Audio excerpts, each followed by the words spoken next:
How's it going? Probably fine. I forgot to change my thing. I was on MuseDash when I launched. Man, I need to remember to change that thing or update it sometimes, you know? I just forget. Sometimes I'm just like panicked. It's like, oh man, it's time to start. I need to finish getting my software in check, and then I forget to change like the most simplest things because it just stays. Sup, Nose? How's it going? Good to see you here. It's good to see you around, buddy.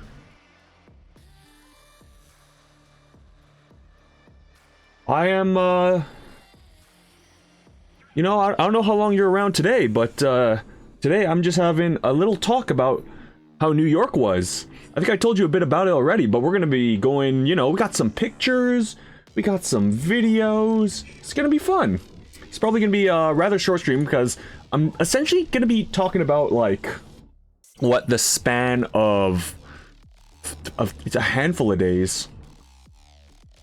It's like, it was 3 days, or maybe 4 if you count, like, getting back at Ass AM. Anyways, I guess I'll just get into it. Here we go. I got the old setup going. I need to change my chat. Hold up. I realize I'm using the wrong chat. We want to use this chat. Just, there we go.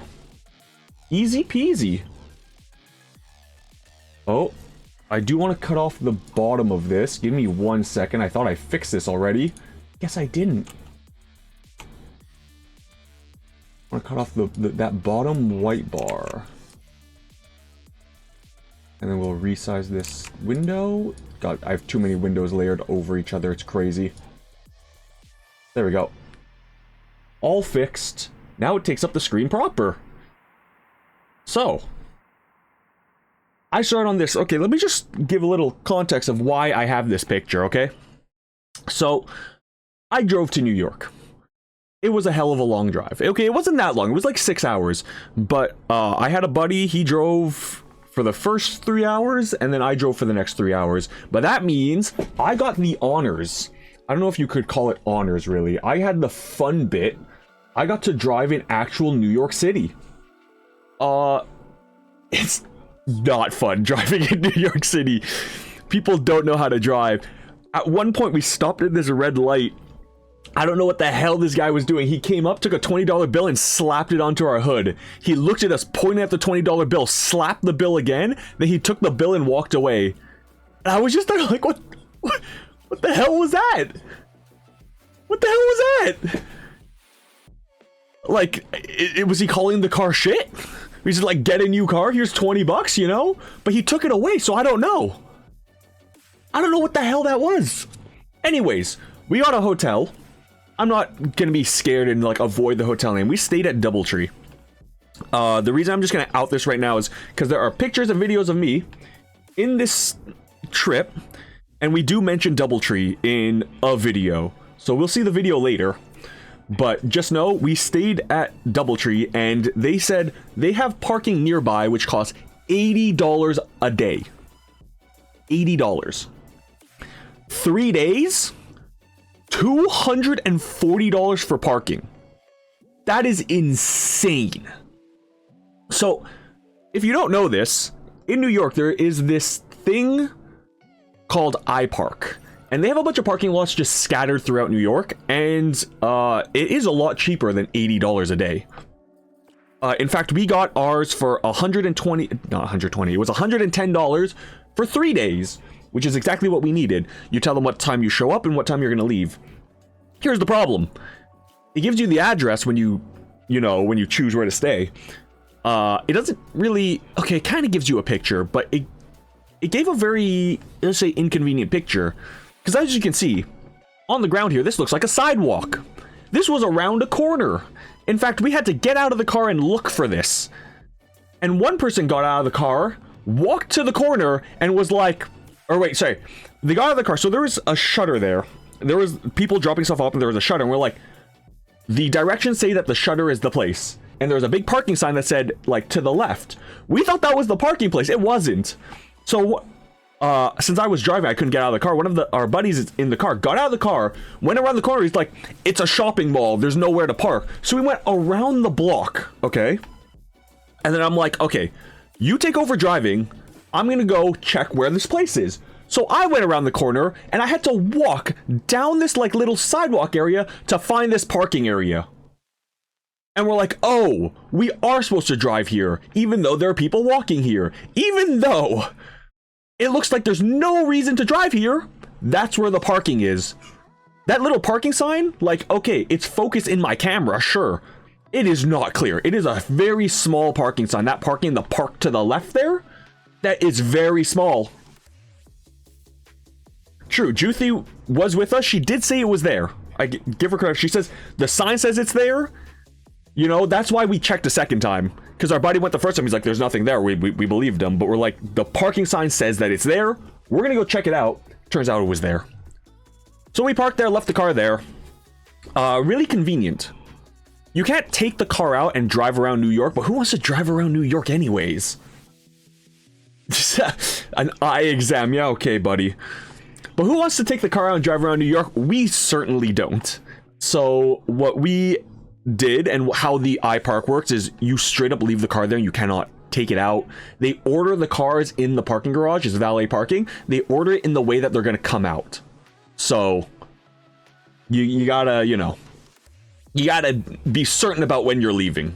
Anyways, we parked the car, we went to the DoubleTree, we dropped off our stuff, and by the time we did all that, it's time to go to convention. So we were there, Anime NYC. Obviously, Breaking Dimensions happened at the same time as Anime NYC. They always do that. So, there we go. Anime NYC. Very crowded. I did go last year. I think it was just as big of a crowd. I don't know. But this is the Friday that we showed up. So the Friday is it's a bit quieter. A bit. That's a really low bar, but it is, you know, more manageable than the Saturday. The Saturday is rough. The Saturday is always rough at conventions. We had to go through security, obviously. Dude, I got stopped for a poster tube. They're like, yo, we gotta make sure there's no weapon in there. Like, what do you mean? It's a poster tube. No one else with poster tubes was stopped except for me. And then they put a zip tie on it to say it's not a weapon. Dude, they made it a weapon. That zip tie was long. It was sharp. It was sticking out of the poster tube, like on the strap. So if you have it over your shoulder, you're gonna be poking people in the face and stuff. They turned that into a weapon. I saw a bunch of people with poster tubes. They did not have this little thing poking off their shoulder. So I don't know what the hell why I was stopped. Anyways, it wasn't my problem. I gave it to another one of my buddies that was there. He had to deal with the little weapon on the shoulder. Anyways, we made it through. We didn't line up, thank God. When we showed up, there was this crazy lineup going like down the road. We passed by it when we were driving looking for our parking spot. That parking area, we drove by, we're like, oh my God, look at all those weebs. Get a lethal paper cut? True, but it was an empty poster tube. Anyways, this is, you know, what it looked like. You get up those stairs, this is what you get a view of. You get tons of posters, tons of people, crowds. I don't know what this thing in the bottom left corner is. It was kind of a statue they left there, but for some reason on day 2, on the Saturday, it just wasn't there. So that was interesting. I don't know what they did with it. It wasn't, I thought it was someone dressed up as first because everyone was taking pictures of it. Turns out no, it just wasn't there, which is weird. I like how this image thing is like moving. It's fine. It'll cover chat. No, it's not covering chat. That's fine then. It's off center. So here we go. I had to, you know, obligatory. Z, what are you doing here? Z, you're streaming right now. I can see you still streaming. Here's me and one of my buddies. Obligatory Love Live. You walk in, I think you see Naruto, you see there was some sort of stage, but I saw Love Live. I was like, I have to take a picture of Love Live. I love Love Live. That's there. They have a lot of stuff there, obviously. I'm just gonna say right now, I left out, so I have a bunch of pictures of Artist Alley. So if you don't go to conventions a lot, how conventions are normally broken down is that there's the exhibition hall, and then Sometimes they'll have like a separate hall for Artist Alley, or sometimes Artist Alley will be an exhibition hall. Either way, there's just this artist section, which is a bunch of independent artists. Sometimes they work together to do stuff, but it's not official goods or company run. It's individuals or small, very small groups working together. And out of respect for them, I do have a lot of pictures of their artwork. I left out a lot of it. I chose not to include most of it, but there are a couple I left in there because maybe it was particularly good, or maybe there's something I want to point out. So I'll just say that now. I'm gonna say that now because I'm looking at like merch and stuff, and look at that. We love our Blue Lock boys. Who doesn't love Blue Lock, right? So there was a little Blue Lock area. It wasn't as big as the one in AX, but they still had like the little plushes and stuff. A bit expensive for a plush. Actually, not that bad. I've paid more in the past. Crazy to see that Mashal was still a thing, though. You could sit there, take pictures, whatever. Mashal is a very interesting series. It ended not that long ago, the manga. The second season had, like, the biggest bop of an opening. It just exploded absolutely everywhere. Completely insane.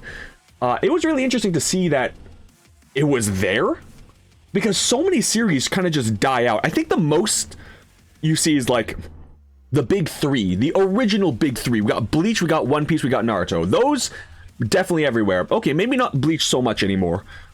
I don't exactly know why. A lot of One Piece, a lot of Naruto. They had an entire Naruto stand. I think I have a picture of it somewhere there. The song from the Anime Men, well, it wasn't them that made it, but they got Creepy Nuts to give their big old sign of approval, so that counts for something. There was Mashal. There's a lot of Frieren. Frieren is... Frieren's going strong. You see so many cosplays of Frieren. There's so many, like, shirts, merch, posters. So much Frieren. Everyone loves Frieren, for good reason. Frieren is fantastic. But, man, there's a lot. You know what I wish there was more of? I wish there was more Horse Girls. One day I'm going to make a video about the series that got me into the Horse Girl thing. The Uma Musume thing. Because, it is illy represented in the West. Huge in Japan, but... So this, just to give you just an idea. You can see Walking Room in there, which is pretty good. This is the Friday. This is the slow day. And this is going from the front to the back, not even left to right. So these places are typically pretty big from left to right. Front to back, so the front wall to the back wall is not that big in comparison to the full width of this area. This here, we were waiting in line. They were giving away free stuff.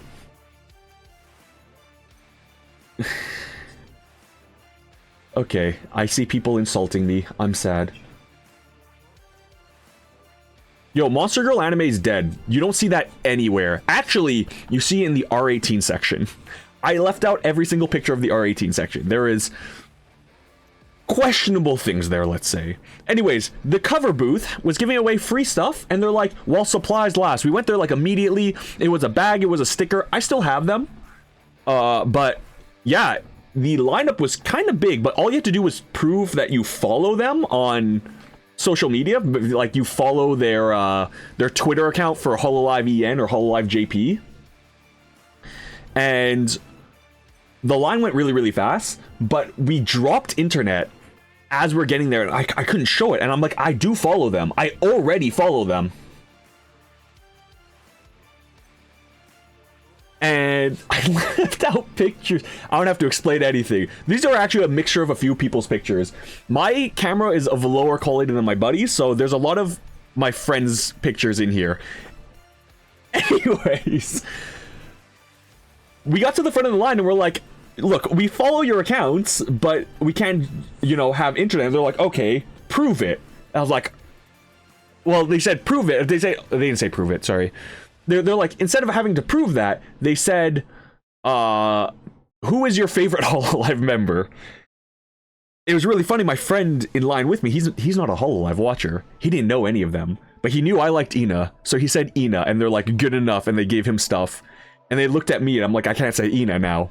I'll say Okayu, and they're like, good enough, so they gave us the stuff. And I'll absolutely take that. I'll absolutely take that. Even though I do follow them. It's just, I couldn't prove it, you know? The internet in here is really rough.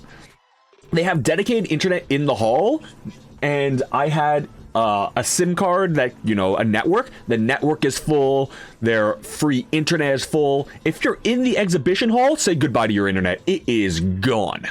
So, that was fun. Anyways, this is right outside the exhibition hall. So, there's the area next to the HoloLive booth where stuff happens, you know, stuff like this. It is crazy. The crowd, I don't know why they don't solve this, okay? They have a little squared off area where they're like, you can't stand outside of this area. But the HoloLive VTubers are so big that the crowd in front of it gets so massive, it's impossible to walk by. Off to the right here is outside the hall. So the glass there, obviously you can't walk in the glass if you're standing outside. If you're standing outside the hall, you can't hear anything. It's really noisy, but when you're inside, you can hear the cheering for these girls go across the hall. It is so loud, and man, people bring their light sticks and stuff. You can see light sticks in that image. I mean, I had a light stick. I have one. That's the first time I had one, though. I'll get to it, but it was... I'm not used to having a light stick. It feels really awkward the first time you have one, you wave it, you're like, I don't know, but when you have other people around you just going ham... It really allows you to go ham too, which, you know, that's fun. It's fun to do that. Just got to get over your own little embarrassment, that first little embarrassment, you know. I don't have videos of this, mostly because it was too crowded. I was kind of far away, but it was still cool. So there's also, naturally, you're at a convention, figures, always nice. Got those League figures, not just anime. I guess, do you consider League anime? I mean, it has its one show. It's animated. If you go to Japan, they'll consider it anime. I don't play League. I don't know these characters. I know Aries on the right. Don't know who's on the left. They're really cool figures, though. And of course, they had to turn something that's already super anime, Gundam, into anime girls. They had to take it one step further. I didn't say Aries, I said, oh, is it Ari? I don't know how to pronounce her name. Either way, I don't know League. I'm not a fan of MOBAs. I'm sorry. This is really funny. We took this picture specifically because my buddy, he has a brother who's a big Gundam fan. We bought him Gundams in Japan. And I don't know why. Next to the Gundam section is the Gundam girl section. In Japan, every single time there's like a Gundam girl section, they're like right next to the Gundams. They don't build the same way as Gundams. They don't make sense, really.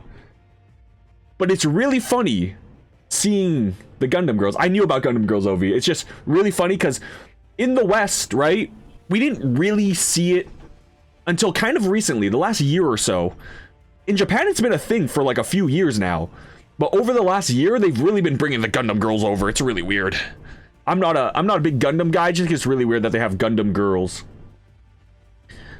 Yeah, see, even Juthi didn't know this exists. And she went to like 4 conventions in the span of like 2 months. And this was in New York. This was in LA.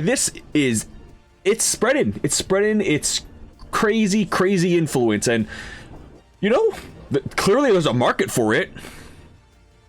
Anyways, naturally they have PCs there. This was pretty cool. I don't know what Crow is. The Crow? But it's themed PCs. They had in LA the same group, the same booth. The same booth had FreeRAND PCs and they had OSRS PCs. That's pretty cool. I wouldn't buy it. I think this is just for display. It doesn't, yeah, there's no price or anything. I can see it on this picture. There's no price. It's just for display. But it's pretty cool. So here we go. Right when we walk in, right? Oh, you can see in the back too, there's Ghibli. Ghibli is always present in all of these things. But they had this like photo op This was here last year too, but this was next to the Zom 100 last year. Last year they had a big zombie shark that you can take a picture with, which was wild. The lineup to take a picture with the big zombie shark was crazy. But this is the photo up for the Naruto booth where, you know, it's a toad. That thing was pretty big. There's a person, because I didn't want to stand in line and take a picture of it. I just kind of waited until people were taking turns to take pictures with it to just take a quick picture. So I got this, but you see a person on the left. This thing is pretty big. I don't know what they do with it after the cons or how they get it in and out, but like, it's not like it's making money. I guess it's, you know, it's advertisement for Viz. Viz is a big, we all know Viz is a big studio, but oh man, it's cool. Oh, well, slight spoilers. Hopefully Ryan's not around. It's crazy that they had these figures. They weren't very big, but man, I did not know that they already had figures of Egghead.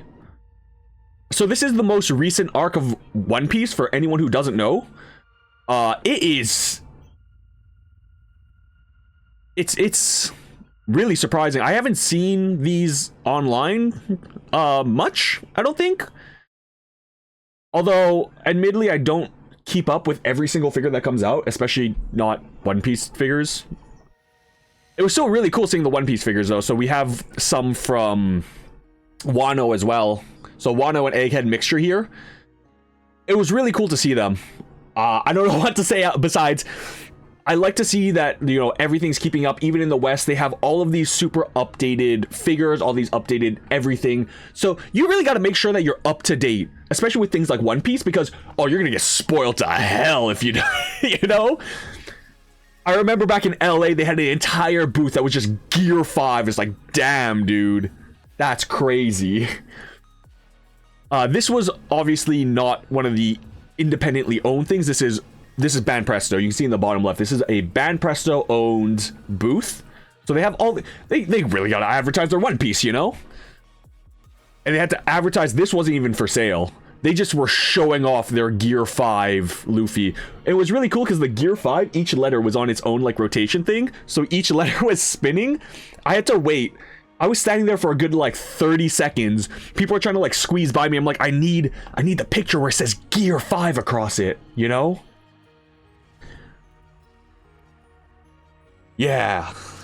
It's I would say it's a bit it's slightly off. They use silver instead of white, especially the clouds above his shoulder. It's very silvery, but it's cool. I mean, there's a lot of Gear 5 figures out there now, but this one was pretty cool. This one looked fancy, especially because it has the entire box to go along with it. And of course, still Banpresto, they had a little Oshinoko section, because Oshinoko Season 2, still airing right now. They're pushing it, man. They had a bunch of stuff for Oshinoko, and this was like the eye corner, kind of. You see a bunch of eye, but there is Aqua, there's Ruby, you know. There's Kana in the back. It wasn't completely eye, because how much eye can you have for someone who, I'm not going to spoil it. I'm not going to. Episode 1 has a lot of impact, let's say. I'm not going to spoil it, but very interesting to see the all the Oshinoko stuff there. There wasn't all that much. I kind of was expecting more, but like Frieren kind of overrode all of that. Frieren just, it has taken over. She is the overpowered elf.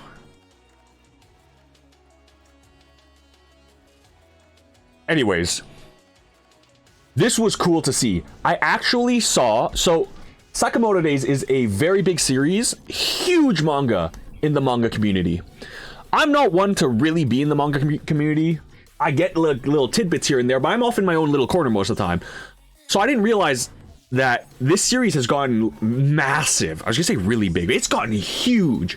So big that I actually saw several cosplayers going around that con dressed as characters from Sakamoto Days. And not even like main characters. I saw a character named Gaku who only comes in so much later in the series and is like a secondary villain, kind of. He's like a current character. Like, you dressed up as that guy? That's crazy. It's cool though. Anyway, this is a series about Sakamoto, who's the tubby dude on the left. He can get thin and stuff. He's an assassin. He's a trained assassin. And this is a world where assassins essentially have superpowers, and they each have their own designated weapons. And Sakamoto was just this really famous guy, assassin, who he always got the job done. He was super skilled, and he could use anything as a weapon. And it really shows when, you know, other assassins come to get him and stuff. He uses anything that he can get. And some people use some really weird weapons. Like, there's a lady who uses a circular saw, and she has it like on a string, and so she swings it around. And these people really are superhuman, where they can punch each other through buildings and stuff. It's crazy. They're like, oh yeah, you just train your body more. Like, excuse me? Anyways, this series is getting an anime soon, and people are so hyped for it. I think they recently had a trailer come out. I could be wrong about that. I think a trailer recently came out for this series, and I mean, from what we've seen, it looks good. So this assassin dude on the left, he is a retired assassin. He got married, he settled, he's like, I'm out. But there's something, you know, there's something dragging him back in, and he doesn't really know why. So it's just, his everyday life is getting interrupted. And it's funny, in their world, everyone knows assassins exist. Like, okay, we know assassins exist. We all know assassins exist in real life. But, like, in their world, assassins are like celebrities. They have assassin museums, or like, this is the weapon used to kill so-and-so. It's odd. They have it's just not quite Earth. It's different, but it's a very fun, very action-packed series. Very shonen. I think that's what really makes it big. And I think they wanted to get, so the manga's kind of, it seems to have reached a peak. It's not like a peak, but it's nearing that last arc. And I think that's what they're waiting for to make it an anime, because this series is massive. So many people know it. So many people love it. So I thought it was really cool that at a company-owned booth, they had a little section for Sakamoto Days. I saw it a lot in Japan as well, but that's very cool, and I appreciate that. Oh, here's the Frieren stuff. So this is like, there's a bunch of t-shirts and stuff, and you can see there's multiple Frieren pictures here. And classic, getting eaten by a mimic, and then you see her at the top there. I thought it was really funny that they have a shirt that's her being eaten by a mimic. I actually saw someone cosplayed. They had essentially their head was a chest. It was a big chest that their head was in, and there were just legs sticking out of it. And in their arms, there were sticks attached, like the person's arms. They had sticks attached to their legs, so they can like move the sticks and have the legs swing around. But that was a very funny. They kept getting stopped everywhere to get pictures taken of them. It was a very funny cosplay. This here. Oh, have a good one, Nose. Hey, maybe you can check VOD and get the rest of the story, because, you know, story time's always fun. We always enjoy story time. You know, it's funny, I was like, am I gonna make it, like, an hour even talking about all this? I keep stopping so long on each picture. This was a really cool stand. They just had the biggest figures, not that I've ever seen. Not the biggest figures I've ever seen, the biggest figures I've ever seen on sale. They cost, like, $1,000 plus. But, like, you can see the absolute scale of these absolute monstrosities. There's gonna be another picture later, but they are huge. A lot of Godzilla, a lot of Dragon Ball. There was one really cool one. There's the Dragon Ball one. It's really hard to see because of the reflection. It had a bit of damage, so they lowered it, and there's no box. Can you imagine transporting this without a box? Oh my god. So no box, minor damage, minor repairs done. It is huge. This thing is so big, and it's so detailed. It is insane looking. What a figure. My friend wanted it. I'm like, you're never going to be able to bring that back, especially with no box. It was just so impressive to look at. Unironically, so cool. I'm not even a Dragon Ball fan, and that thing was cool. 2K is a good price? I don't know about that. So this I want to include just because while we were driving to New York, we stopped somewhere to eat, you know, normal things. You know, you can't just drive. Well, you can't just drive. It's a bit insane. But They announced on the drive, 5 a.m. EST, Enigmatic Recollection. They released a trailer for it. We didn't really have an idea for what the hell this thing was. They just announced it. Amazingly, when we got to the HoloLive booth, the cover booth, they were already advertising it. You can see they have Myth at the bottom, Enigmatic Recollection, and Reco as they call it now. We know what it is now. Chapter 1 has come and gone. It was 1 week long. It was the last week. All of last week was Enreco Chapter 1.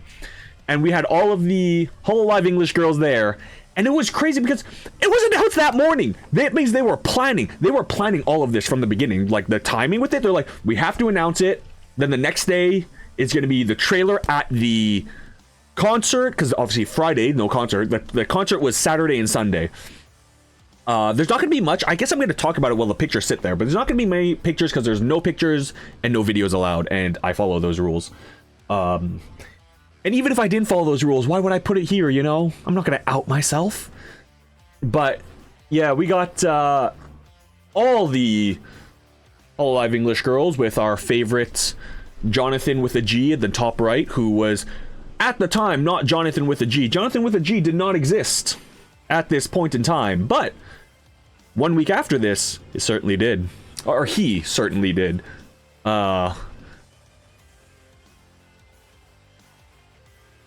Youthy, you're not supposed to out yourself. You're not supposed to out yourself. You're not supposed to say you have videos. You're supposed to, you know, you play dumb. Say, oh, we don't have videos. No, we follow the rules.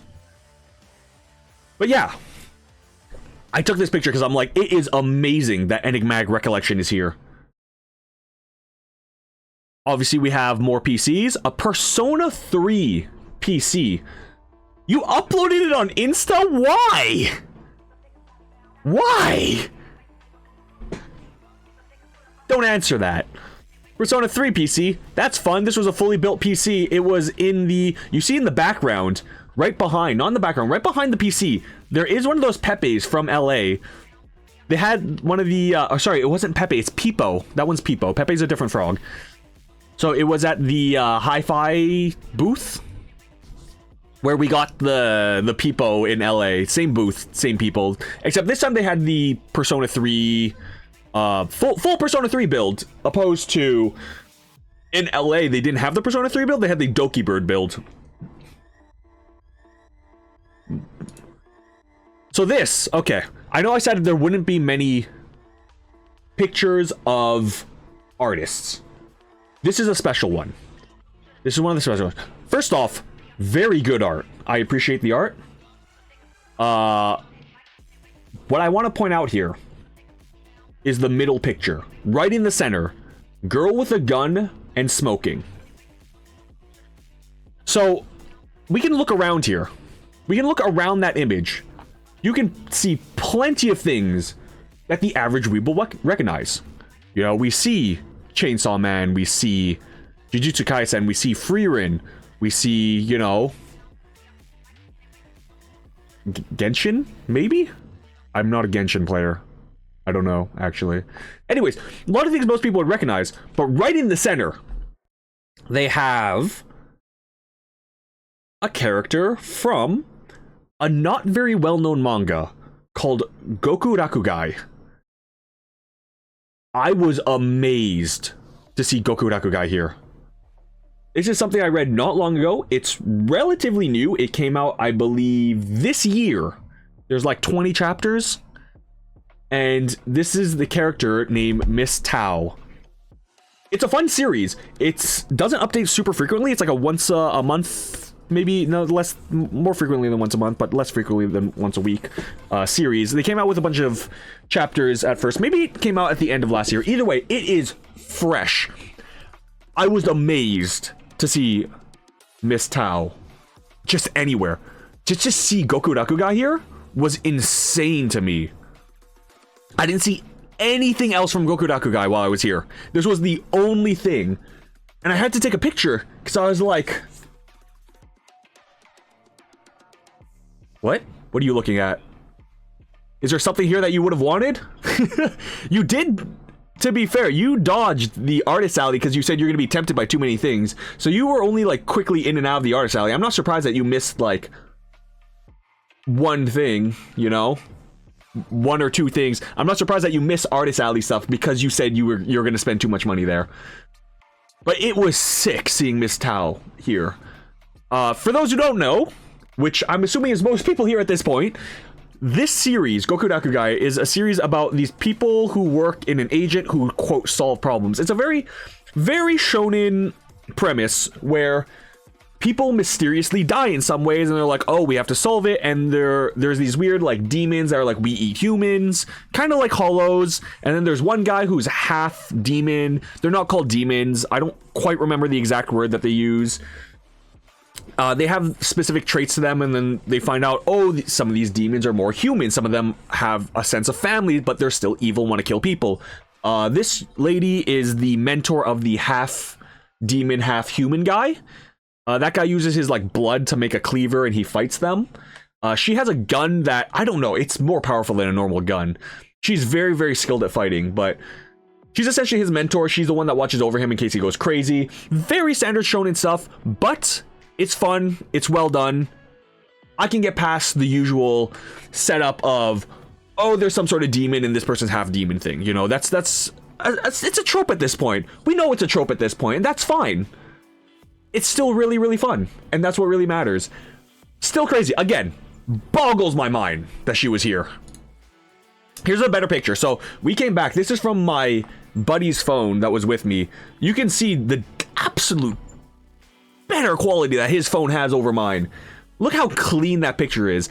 Although, maybe his hands are just steadier. It's very possible that I have shaky hands. Scratch that. It's very possible that he has very steady hands, because I know for a fact that my hands are super shaky. Can't even tell if there's an earthquake because my hands are constantly shaking. If I'm trying to hold it steady, I can see it shaking. It's crazy. But look at the quality. Look at the insane quality on these figures. Would you even call it a figure at this point? I don't know. It's pretty much a statue.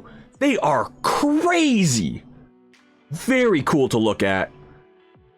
I wouldn't buy one. What would you do with that? Doesn't even fit on my shelves, man. Cool to look at. I wonder if they sold any. On the last day, I still saw that they had like all of the big figures. So I don't know. Maybe they didn't sell anything. Maybe they did. I left this in here. Naruto BMX bikes. As you can see, nobody was stopping to look at these. It was just an empty booth. People are walking by because who is this targeted at? This is so weird. Naruto BMX bikes? Bro, what? No one cared. There's a people, you know, people stop, take pictures like, haha, look at the funny Naruto BMX bikes, but that's weird. I don't imagine the BMX community and the Naruto community have much crossover, you know? I feel like they don't interact with each other much. So yeah, you know, they're trying. I'm sure there are people that bought it online. I don't know what Elite BMX bikes is, but it wasn't getting much attention. Yeah, see, that's the thing, right? They're proper BMX bikes, but they look like toy bikes. And I feel like if you're in the BMX community, you don't really want your bike to look like a Walmart $20 bike. I'm sure there's some legitimacy to these BMX bikes, but no one cared. And that sucks for them. Or, you know, maybe it doesn't suck for them. If it sucks for the company, I'm sure the workers were having an easy time. But yeah, I never saw anyone at this booth. I passed by it a few times. Very, very odd creation. So here we have a video just to show. I think this is still, yeah, this is still Friday. This is how many people are at the exit. So the other side of that line there, all those people there are heading out. This is, I think, near the end of the day, at least nearing it. I forgot that it doesn't show video. Hold up. I need to open the video somewhere else. Here it is. Here we go.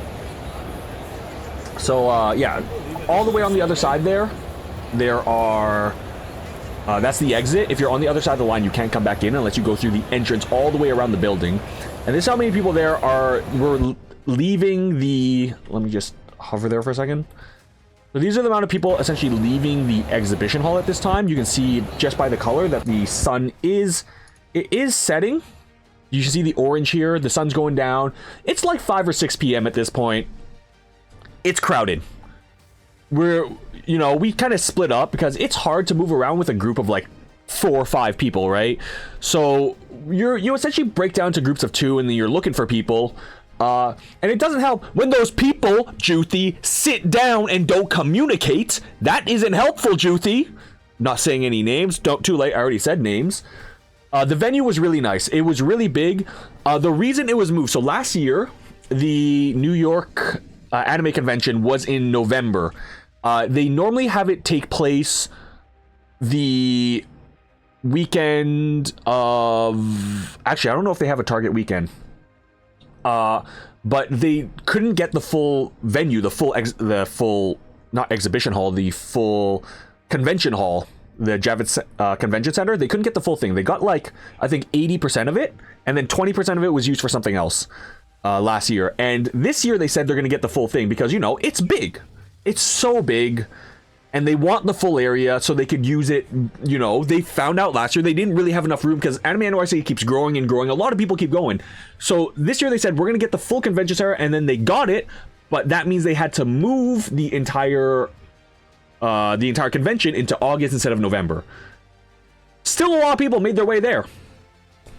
As you can see, tons of people there. It is, again, I agree, it's a nice venue.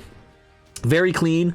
I like AX's a bit more, only because they use carpeted ground. I understand why 90% of conventions will not use carpeted ground. It's impossible to clean, it's disgusting, people walk all over it. But that concrete ground, when you're standing for like 7 hours a day on that hard concrete, your feet will start to hurt. It's just how it is. Unless you have like really, really good shoes, this will make your feet start hurting. Anyways, that was this is just generally the exit. While we were looking for people, we, took a quick picture of the exit. I don't want to close. I want to minimize it. All right. Oh, here's a fun. Okay, I have another video. So this is my buddy. This is at the DoubleTree. Here's the next video. I'm just gonna shut up for a bit. Welcome to DoubleTree by Hilton. Wonderful hotel, 5-star, 4-star establishment, high quality. Best new feature that they have is they installed these wonderful towels on the toilet. Cause it's like gross to grab like the lid and shit when you lift it up. You don't have to anymore because the towels, you just grab them and it's Unbelievable. Unbelievable. So let me explain this. They told us that they needed extra time to prepare our room. We're like, fine. Fine. You can have the extra room. We're going to the convention center. So we got back and they're like, oh, we're not quite done. And by now it was like 6 p.m. or something, right? And we're like, okay. Why is it not done? They're like, no, it's fine. You can go up. So we're like, okay. First they told us you can't go up. There's no room, or it's not done yet. And now they're telling us, oh, no, it's fine. Go up. Oh, it was 8 p.m. Okay, even worse. So 8 p.m. they said, it's not done. You have to wait a bit. And we're like, that's weird. And then someone came to us. They're like, are you waiting to check in? We're like, oh, no, they told us they had to wait. And they're like, did we? Oh, you don't have to wait. Go ahead. So they gave us the room keys and they sent us up there. They did not finish work. I think they're using calc. Give me 1 second here. Actually, Ovi, can you handle that? Please and thank you, Ovi.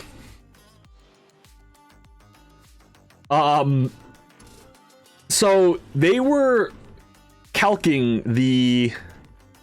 Is that a verb, calcing? Anyways, they're using calc on the shower. So they use, the glue for calc. I'm not super familiar with how calc works, but they were using the calc. They were using the towels that they had to wipe up the calc and the glue and stuff. And they actually left some tools, which is why we knew what they were doing, on the floor. And they put the towel down that they're using to wipe up the extra on the toilet, which is why this happened. You're calcing? Okay. So that's how this happened. So they left it there, right? Which means it got glued to the seat. So our buddy here was like, hold on, I got this, guys, record me. Yeah, they left clamps. That's what I was saying. They left their equipment there. They left clamps and they left a calc-covered piece towel. So we're saying we have to call them. But before we actually called them, we had a guy come up and be like, hey, I forgot my stuff here. We'll clean it up. So they came in, they took the towel away, they cleaned the calc, the glue off of the seat, and they took the clamps and they dipped. So we were fine. But it was funny because we walked into the bathroom. We're like, oh, there's a towel here. We lifted the entire seat, came up at the same time. We're like, bro, what the hell? What the hell? So yeah, that was a fun, you know, experience at the DoubleTree. I'm not saying our experience at the hotel was bad. It wasn't. It was what we paid for. It was, you know, a bit cheap. It was a bit small, but it's what you pay for. It wasn't bad. It was just really funny that they forgot that when calcing, and, you know, a bit unfortunate for them, but really funny for us. Although one of the guys in our group, he refused to use any of the stuff in the bathroom after that. He brought an entire, we brought a big cooler full of water. He finished that in like a day by himself. It was full of bottles of water, and he just refuses to drink anything besides bottled water. It's kind of gross, but he wouldn't really touch the bathroom unless he needed to shower, and even then he was doing it like as minimally as possible because he's like, oh, the towel was gross. It just had calc on it. It was not a big deal. Anyways, naturally, first day, really tired. We left at like 4 a.m. It took us a while. We got there, I don't know, noon, parked, went to convention for the rest of the day. It was a lengthy day, so we're like, we're just gonna get some Five Guys and call it a night. And that's what we did. We got some Five Guys, called it a night. Which brings us to the next day, because, of course, one day is not enough to go through a convention. These are cool, though. I have actually seen these figures before. They have LEDs in them. So cool. Crazy that they're selling them for, like, $1,300. I'm pretty sure they MSRP at $800 or $900, but I guess you avoid shipping, you avoid all of that stuff. You can just get it right here, right now, if you really want to. Here, so this is more stuff from the Artist Alley. I know I said not many pictures from Artist Alley. I think there's one more picture from the Artist Alley. All of the others I avoided putting in. I just thought these were funny. I liked the car stickers, the I'm slow or you're slow thing. I would never put that on, because why would I call myself slow, and why would I insult other people? But if someone can see the sticker, if they're close enough that they can see the sticker, doesn't that mean that you're being slow? Like, I don't think that the you're slow bro would ever have any sort of proper context, right? Unless you put it on the front of your car, and then you're like really tailgating someone, and then they would see it, but then it'd be in their mirror. It doesn't really work. Throw the sticker at another car. That's actually just buy a huge stack of the you're slow, roll down your window, just chuck it out the window at them. That's true. You know? I've seen worse versions of road rage. Here's the thing, I live on an island, and we only have a limited amount of bridges to get on the island, and we've had a crazy road rage around here, to the point where a trucker stopped his truck, got out, went to the truck behind him, accused the lady who was driving that truck of hitting his truck, even though she did not, and then she's like, what are you talking about? And then he punched her in the face, and then they got into a brawl on the bridge to get into the island. Bro! What the hell? That's insane. Anyways, that's just one story of, like, I think they were doing construction on the bridge or something, that particular bridge, so that has there's a lot of crazy stories going on there with road rage. I know one guy rolled another guy over on purpose, and I mean, the guy got out of his car. I don't remember why he got out of his car. I think there was a legitimate reason, and the guy behind him, you know, ever the patient man, said, I'm not waiting for this guy, and just hit the guy and kept going. Insane. So I have this picture here. I didn't take a picture of all of the records. It is super cool that they have records. This booth has a bunch of records from Naruto to Ghibli to, you can see Ghibli here, Mario and Chill, Totoro. They have Nier. My friend, big fan of the records, right? He really wants to buy it, but it's really hard to transport. So he flew all the way to New York, and it would be really hard because he only brought like a duffel bag. It'd be really hard for him to bring this back. But this was Ovi. I'm not talking about NYC. I'm talking about where I live on the island. I live on an island here in Canada, and that's what happened. This was not in NYC, which is what makes it insane. If that happened in NYC, I'd be like, yeah, normal NYC. But that was at home, bro. Anyways, we had Glory to Mankind, which was a bunch of Nier songs. Very cool. My friend, he bought, we went to SakuraCon. He bought a different Nier record from this same booth.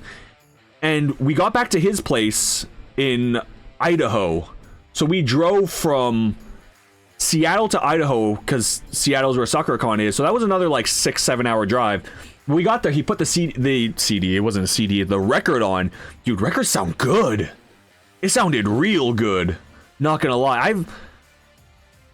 I've never like stopped, was close up to hear a record play. I've heard records play before, but it sounded good. And it was really cool that this place had records. Not only did this place have records, they had piano and guitar sheet music for like Legend of Zelda guitar songs. They had what my friend bought there. It was what was it called? Hollow Knight's piano music. And he bought the Hollow Knight's piano music, and it was cool. Very cool. If you can read music, very cool. Especially if you're a fan of those things.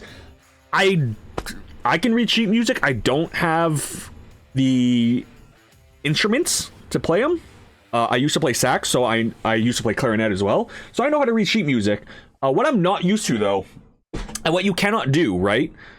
What you cannot do on a saxophone or clarinet is play multiple notes at once.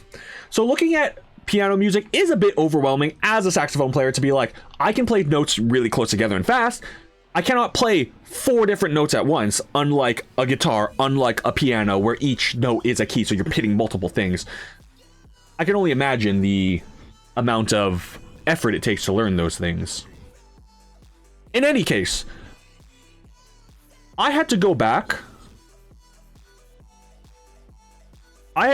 to the Hololive booth because I was wearing a different shirt. Yeah, I'm not saying it's harder. I'm definitely not saying it's harder. It's definitely easier because you can just read. It's so much easier to sight read playing sax. Maybe because I'm a sax player, that's what I'm used to. I find it a lot easier to sight read on a sax because you only see one note. It's not like you're reading choruses and have to know what the chorus note is, or the, you know, what the sound is, the predominant note when you're holding 8 notes at once. You know? I don't know what that's going to sound like when you're holding 8 notes at once. I get the general gist of it, but if it's one note, because it's the sax, then I understand. Then it makes a lot more sense to me. It's more compatible with my brain. Anywho, day one, I was wearing a generic anime shirt. Like, I have a very small stock of anime shirts, I'll admit. I only wear them to conventions. But I saw the big NRECO thing, right? So I'm like, on Friday, I'm like, take a mental note.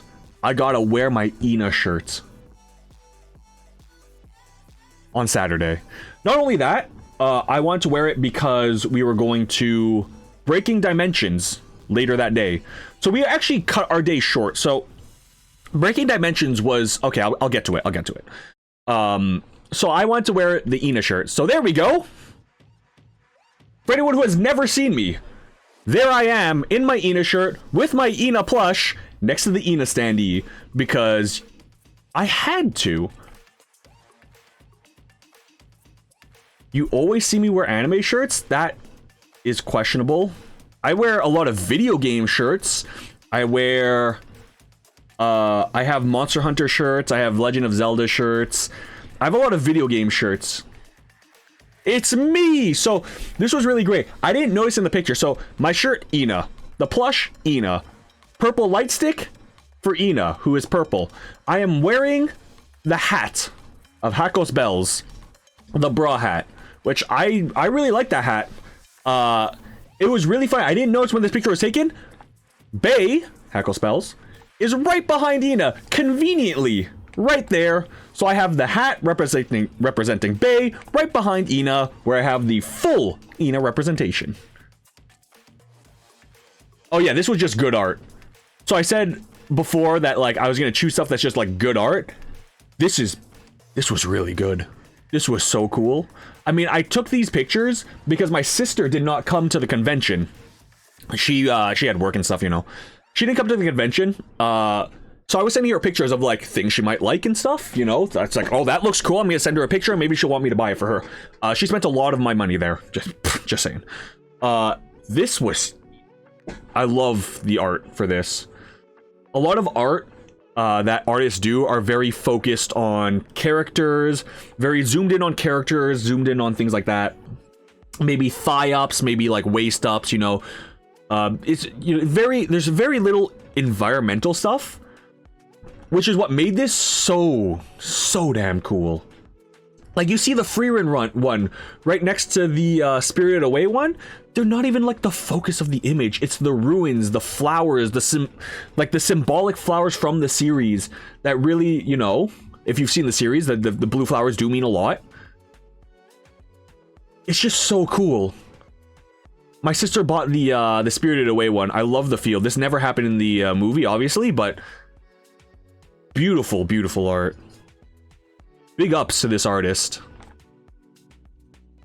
Oh, got another video here. Let me just quickly pause that. I have to open up on my other app because that's what's capturable. Where are we? Where are we? We are about here. Here it is.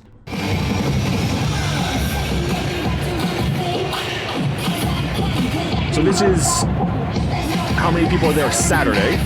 We were generally on our way out, and I don't know if you can tell, the area, it's probably harder to tell because I'm standing in a different place than when we first took the video.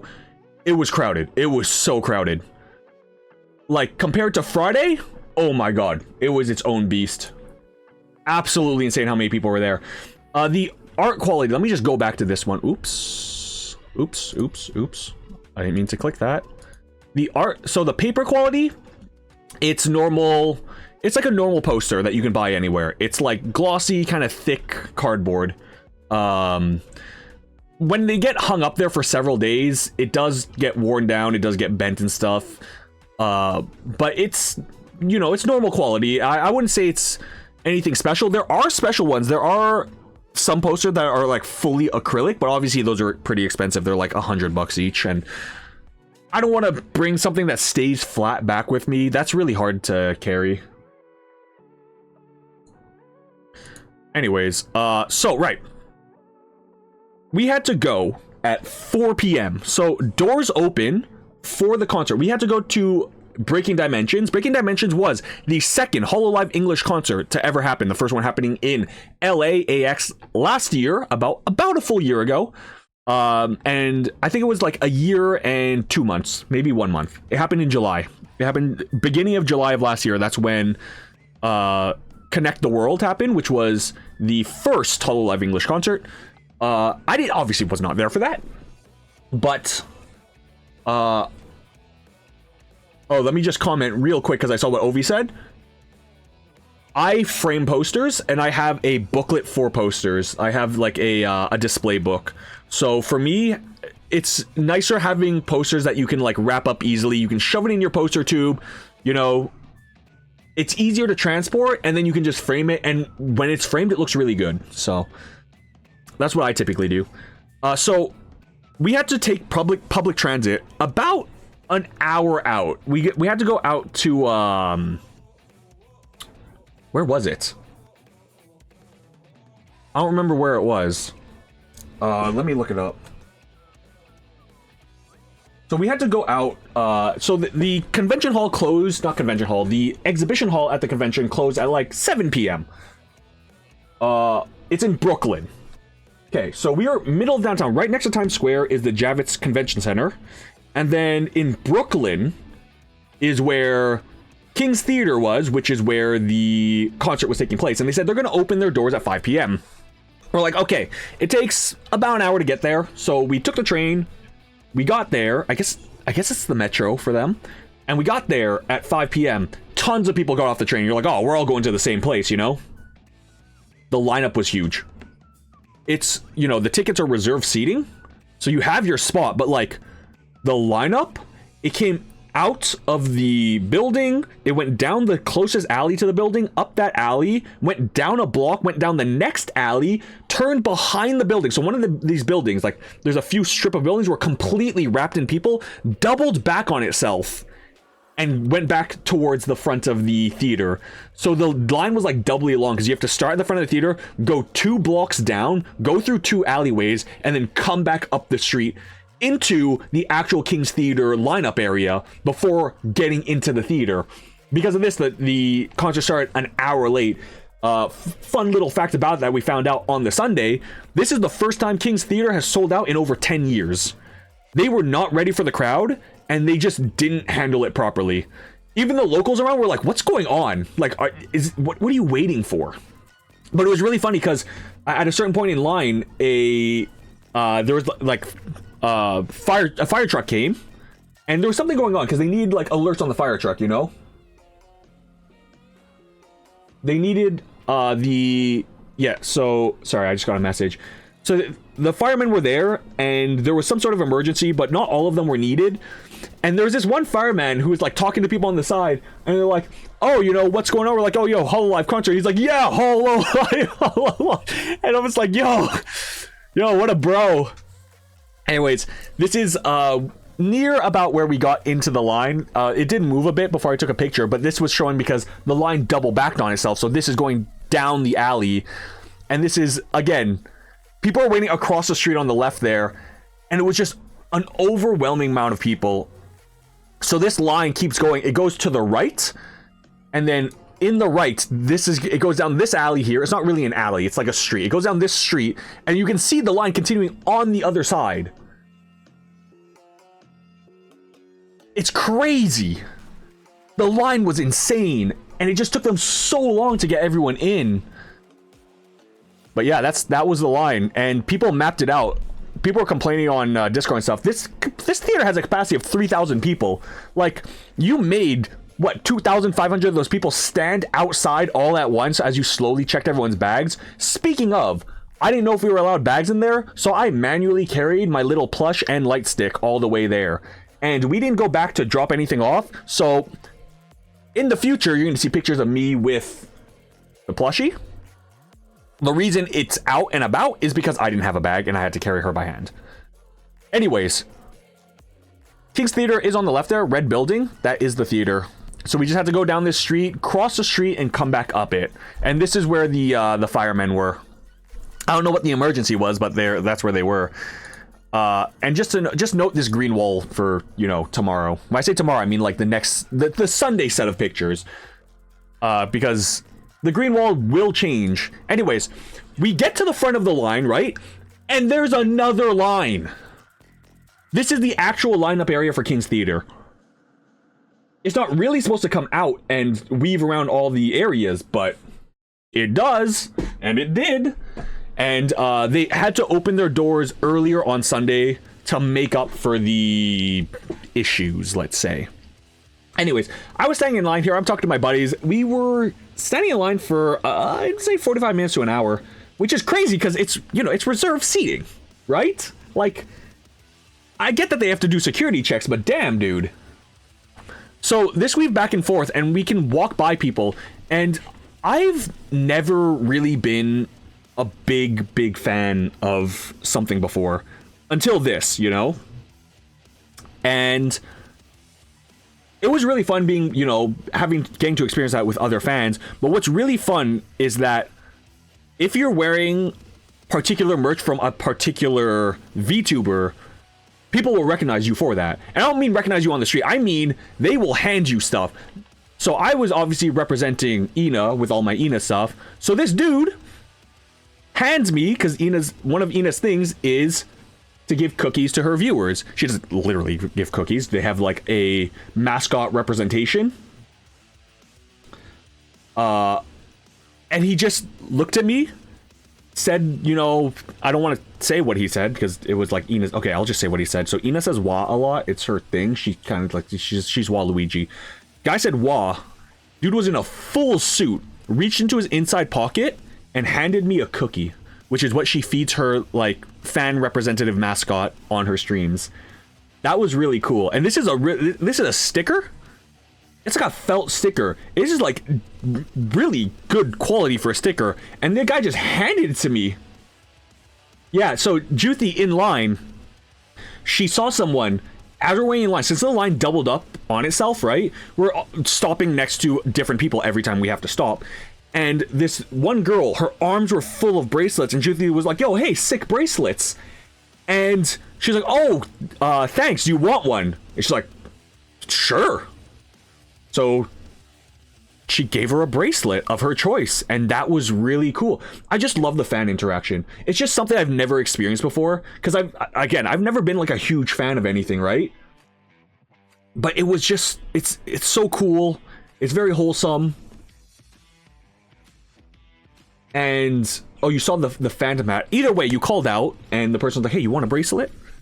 And everyone, because they all share the same hobby, they're all the same fans.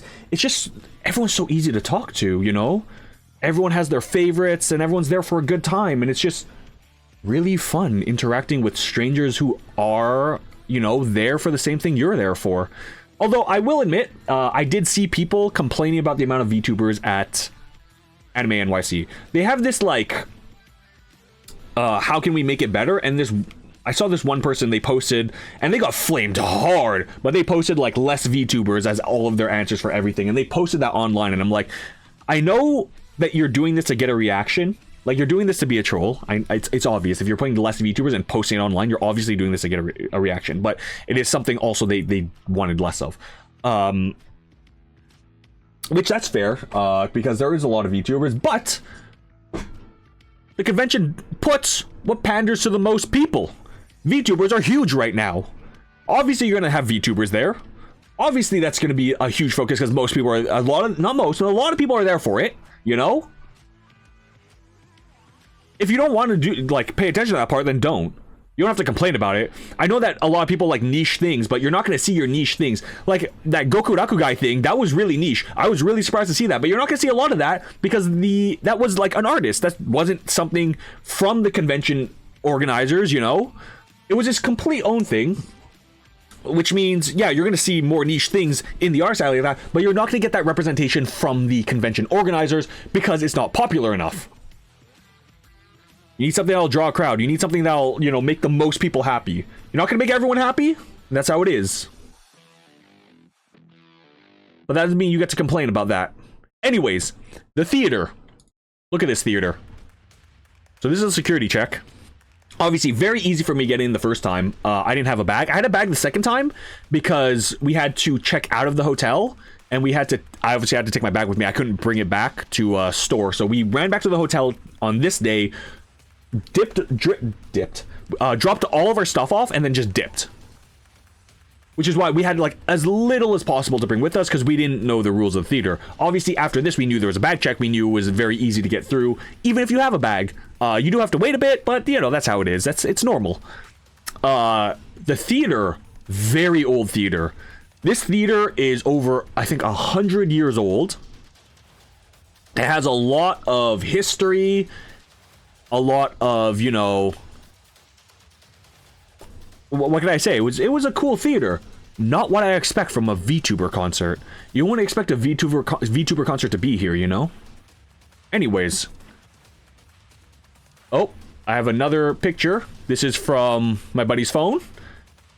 I know I said my buddy is not a big VTuber fan. He didn't really know VTuber names. He wanted to go just for funsies because this guy just loves the atmosphere. He's just there for fun and, you know, big ups to him for just being around to have a good time. So this is the actual venue. Obviously, there's seating. No one uses their seating unless you're in the upper area. Unfortunately, I was in the upper area on that first day. It was really, really hard to get tickets for this. If people don't know, the reason was hard to get tickets. There was only 3,000 seats that I mentioned before, right? So how they handled it was it was a first come first serve basis, but your place in line was almost completely random. So how it worked was we're given a time, we're given a day where the tickets go on sale. You say, okay, you sit on the page at the time and a button appears that says get tickets, buy tickets, whatever. The button appeared, you click it and it puts you in line.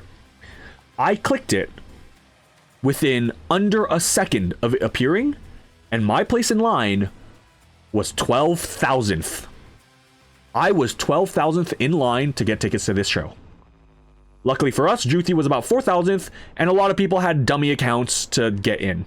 And I'm just saying, the 12,000th was the closest I got. The farthest I got, because I had multiple devices and spoof accounts, was about 18,000. A lot of people saw that there were over 20,000th in line and gave up immediately. Remember, there is only 3,000 tickets. To be 20,000th in line? It's not happening, bro. I'm sorry, it's not happening. But here's the thing. Here's the real kicker. When it sold out, the buy tickets button went away and it said sold out. But they had second round ticket sales. The second round ticket sales, they had good spots. Legitimately. They had spots that were down on the floor. They had spots better than if you were 3,000th place in line. If you were lucky enough to be 3,000th place in line to get tickets and you ended up at the back, you get better tickets on secondary sales. But no one realized secondary sales would break the website. So a lot of people wanted to get secondary sales. There was actually tertiary sales. I never brought that one up to my friends. There were tertiary sales of people that canceled their tickets and the like. So, Juthi, you say we suck at getting tickets, but at the end of the day, I am the one that got the best tickets. They weren't for me, but I bought and I got the best tickets out of all of us. But there was secondary ticket sales and the button did not appear when secondary sales started. I had to wake up early to get to the secondary ticket sales and everyone says it sold out immediately. They're all gone. There's no secondary sales. That wasn't true. The site was broken. The site was not designed to have the buy tickets button go back up. So how it worked was you click buy I'm just gonna go to the next picture because it's just, oh, never mind. I'm not gonna go to the next picture. It's a video. Oh, wait, I double clicked. There we go. So this is our seats at the top, at the back. This was our buddy seat. This is the seat that I got him. Much, much better than our seat. What a cool theater. Anyways, secondary ticket sales. They went up. Didn't give us the buy option. So how it normally worked is you click the buy option and then there's a waiting list. When you get through the waiting list, it says choose a day. Then you choose the day that you want to buy tickets for, and then it gives you a seat map. Choose your seats. You choose your seats, you reserve your seats, you buy your seats. If you somehow had the link on the secondary ticket sales, if you somehow had the link to go past the site and go to the choose day, you could skip all the bullshit. I'm not saying you're cutting in line. There was no line day 2 because people thought it was immediately sold out and they're like, well, we can't do anything. But someone out there, real MVP, he posted a link. I verified it to make sure it wasn't like a scam link, and he posted this link and it went right to the day. And there were so many open seats. I was able to get good seats, like here, for Saturday and Sunday. And I gave them to my buddy because I already had tickets. Absolutely insane. And the fact is, not many people knew about this. I posted the link after I got my tickets. It still took a few hours for those tickets, the secondary tickets to sell out because people didn't know. And you just had to skip the get tickets button. I don't know how the person got the link. I don't know if it was they got it from their history or whatever.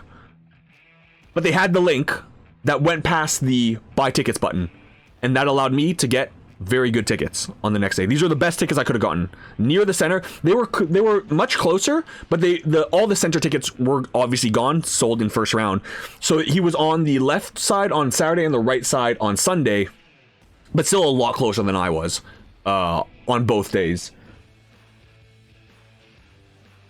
Still really cool that I was able to get that for him, because we weren't sure. He didn't know if he was going to make it to New York until after the ticket sales, and we're like, okay, well, you know, there's things to do around New York while we go to the concert, and we'll meet you up after. He says, well, if you can get the tickets, then he'll go. I said, okay, I'll try. And I did.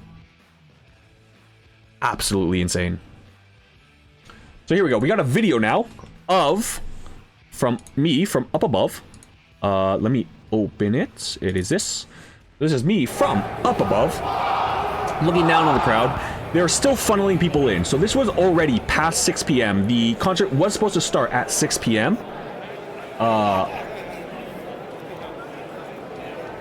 Look at that. And watching a VTuber concert, it is on a screen, but my friend described it in a really good way. He said, it might be on a screen, but they use 3D models, and they have like this 3D space behind the screen. Right?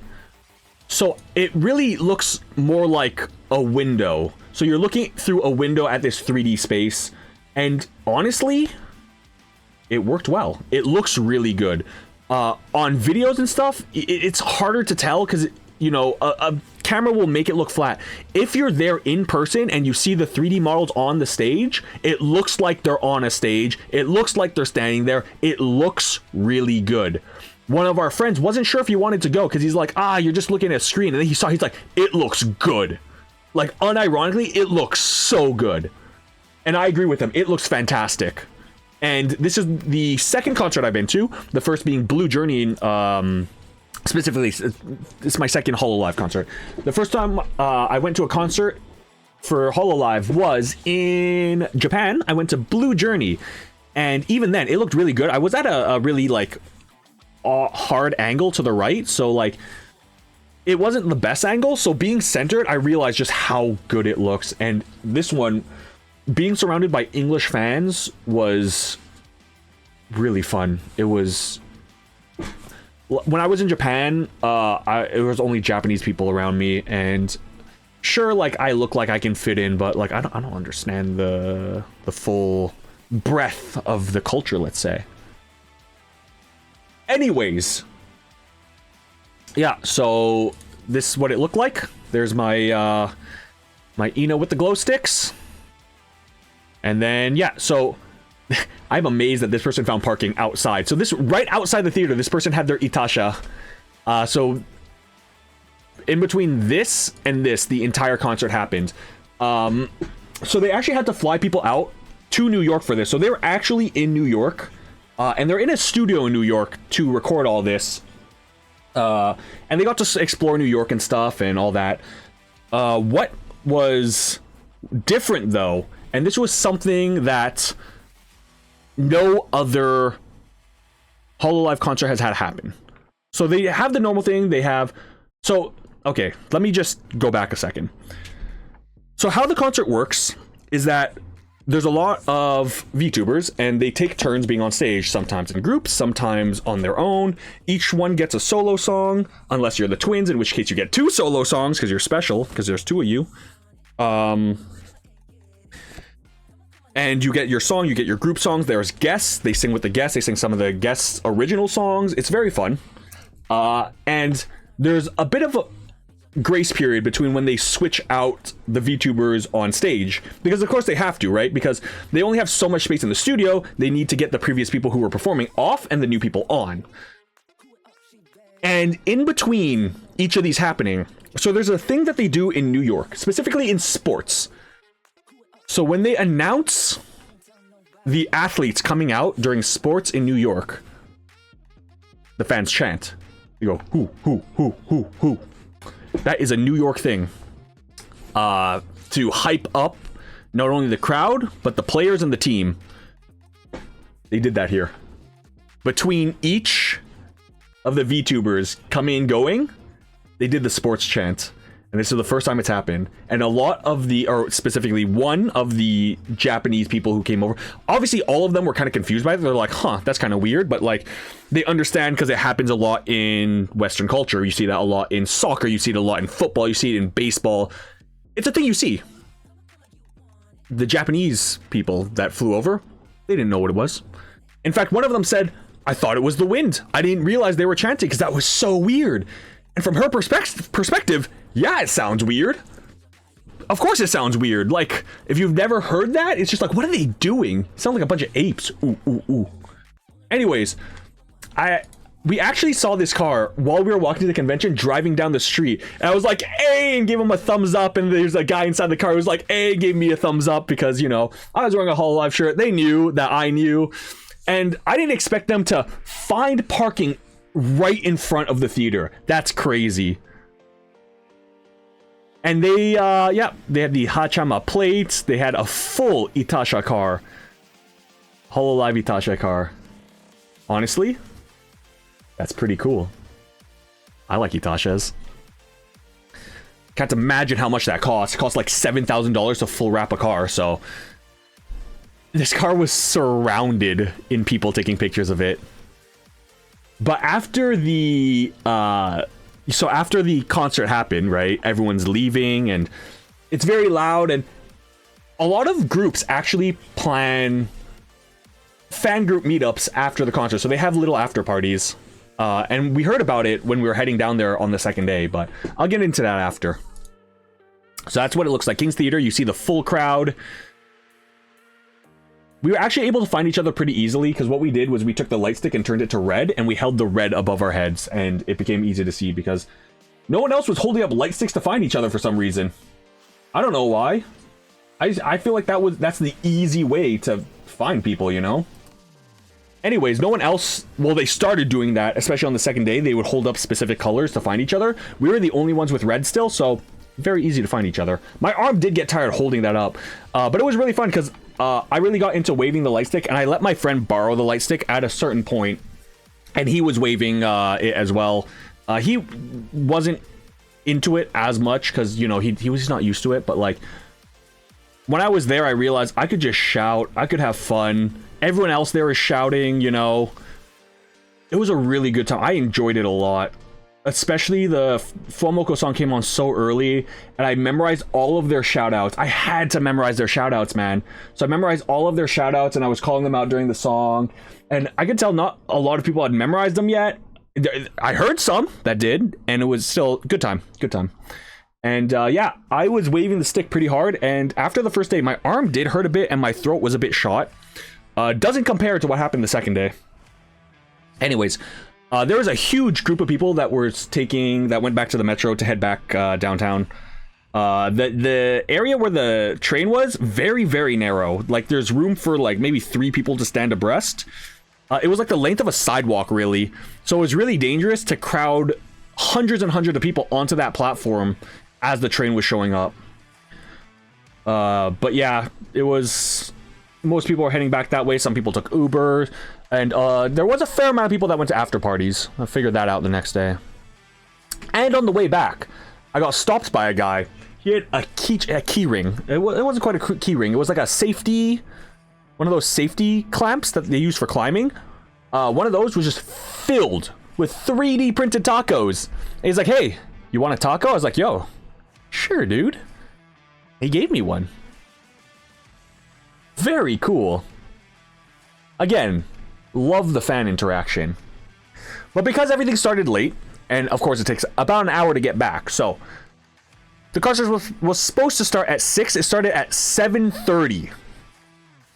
7:30. Concert is about 2 hours long, 2.5 hours. It didn't feel like 2.5 hours. I only realized when I looked at the time after, I'm like, holy shit. It was really fun, but yeah, it took about 2 hours. Let's say 9:45, 10 o'clock. We're done. We're getting out. Huge crowds, hard to get out. So we get back downtown in Times Square about 11:15. It's late now. And of course, we haven't eaten. So, good old Hard Rock Cafe. can't remember the last time I've been to a Hard Rock Cafe. It has certainly been a long time, but you gotta live by the American standards. And like I said, taking pictures with Ina because I didn't have a bag. I had to carry her around with me. So, she's all in the pictures. From like now until the next day, she's gonna be in all the pictures. So, we had burgers the day before. We're like, we don't necessarily want to have burgers. Hard Rock Cafe, we saw that. We're like, okay, we want the burgers. So we got the burgers. We very clearly all got burgers. For all of us, that was burgers 2 days in a row. Living the American dream. Hamburger. And of course, I had to get a picture of Ina, Hard Rock Cafe, with the burgers. The food was decent. I liked how they have memorabilia and stuff. I can't remember the last time I've been at a Hard Rock Cafe. I know they're everywhere. I know it's like a really big chain. But I was surprised because there was a huge crowd. I hate New York City, by the way. New York City sucks. It was like 11 p.m. super crowded because, of course, the closer you get to midnight, the more people there are. 1 a.m., huge crowds. So we're like trying to find somewhere to eat within these huge crowds. I'm like, there's a Hard Rock Cafe. Like, I know Hard Rock Cafe is like a place to eat. I know that we can go there. And we went in and it looks really crowded, and we go and we're like, well, it just looks like a store. And I'm like, I'm pretty sure Hard Rock Cafe actually has a cafe in it. You go further in and they're like, okay, yes, there's actually a cafe here. And we talked to the waitresses. They're like, how many people are you? We're like, we're 4 people. And they're like, okay, do you have a reservation? We said, no. They said, well, kind of full without reservation. It didn't look super packed, but they're like, you need a reservation to like eat here. We're like, okay, well, we'll find somewhere else. They're like, well, you have a reservation. We're like, what? And they said, you have a reservation. We're like, no. We're like, wait. You have a reservation. We're like, okay. So they brought us to a table, sat us down, and they said, if anyone asks, you have a reservation. And then she walked away.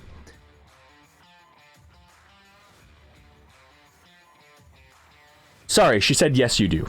Anyway, essentially, we didn't have a reservation, and then we said, we don't, and she said, yes, you do. And we're like, what? And she's like, yes, you do. Sorry, she didn't say, you have a reservation. She said, yes, you do. And we're like, okay. Then she sat us down and said, if anyone else, you had a reservation. Which is really funny. Yo, big ups to her. Crazy. I guess they have an only reservation like rule or something because they were in the middle of Times Square. I'd imagine they would get like swamped if it wasn't like reservation only, But yeah, I agree. That was cool. So we ate there, and then of course we get out, and immediately in Times Square at what time was this taken at? This was taken at 11:46. This is right before midnight. So 11:45. God, it's crowded. So many people, so hard to walk. I guess that's one of the big appeals of New York City, but damn. So we went to get dessert. There's a Hershey store called Hershey World in, it's really close to Times Square. It's like slightly, ever so slightly like away from it. Like you leave the main Times Square area and it's like right there in one of the corners. And what's really cool about the Hershey store is in the back of the Hershey store, there's a big s'mores place. These s'mores are ginormous, but they are good. It's really hot, but they are good. So we got here at like 11:50. This picture was taken at 11:52. The place closes at midnight, and they let us in, which is really nice that they didn't just be like, no more for the last 10 minutes. And we went straight to the back and got our s'mores. Oh, this is the what the store looks like. Just, it doesn't look like there's a s'mores place in the back, so you kind of have to know it's there. I knew it was there because I wanted to just buy some chocolate last year in November. I walked in, I'm like, I'm just gonna buy some chocolate and head back to the hotel. And then I walked around and I'm like, oh my god, there's s'mores in the back. So that's how I learned about this. And then this year I'm like, yo, I know my friend loves his sugar. We're gonna go get s'mores. So we got s'mores. Just for a bit of an indication, my hand is there, so you can kind of see how big this s'more is. It's chunky. If you ever get the s'mores in New York City, in Hershey World, would recommend getting the dark chocolate. The marshmallow is ginormous. It's very sweet. The dark chocolate offsets it perfectly. It's not like, it's still really, really sweet, but it brings down the sweetness. If you take like white chocolate, milk chocolate, whatever, the thing's just gonna destroy you. It's just gonna be way too sweet. And I like sweet things, so like, for me to say something's way too sweet, that's really saying something. So if you come here, if you get the s'more, get the dark chocolate. And yeah, I had to take a picture of Ina with not just the Hard Rock Cafe. So that's the Hard Rock Cafe we went to. The Taco Bell. Yeah, yeah. So Juthi bought Kit Kat. See, that was the mistake. Kit Kat's already sweet. With that marshmallow, too much. It was way too much. Way too sweet. It was good, but damn, too much sugar.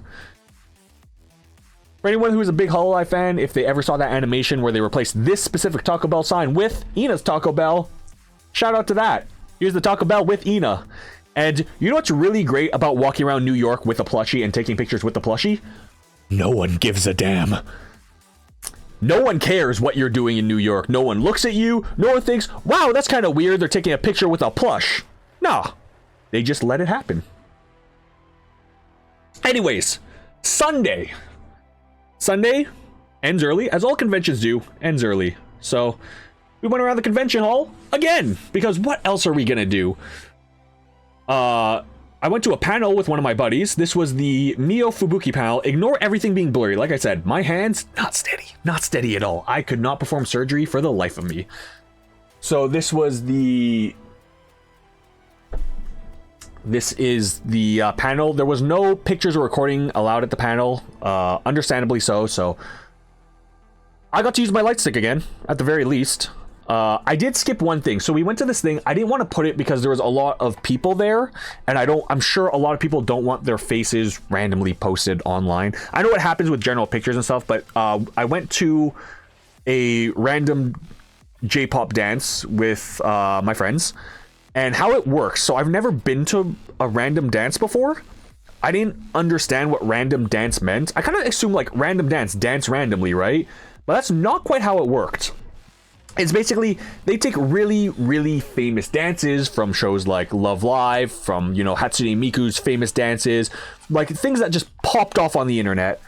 You know, things like Caramel Dance and things like Snow Halation from Love Live, you know. Things like Idol from Yoasobi.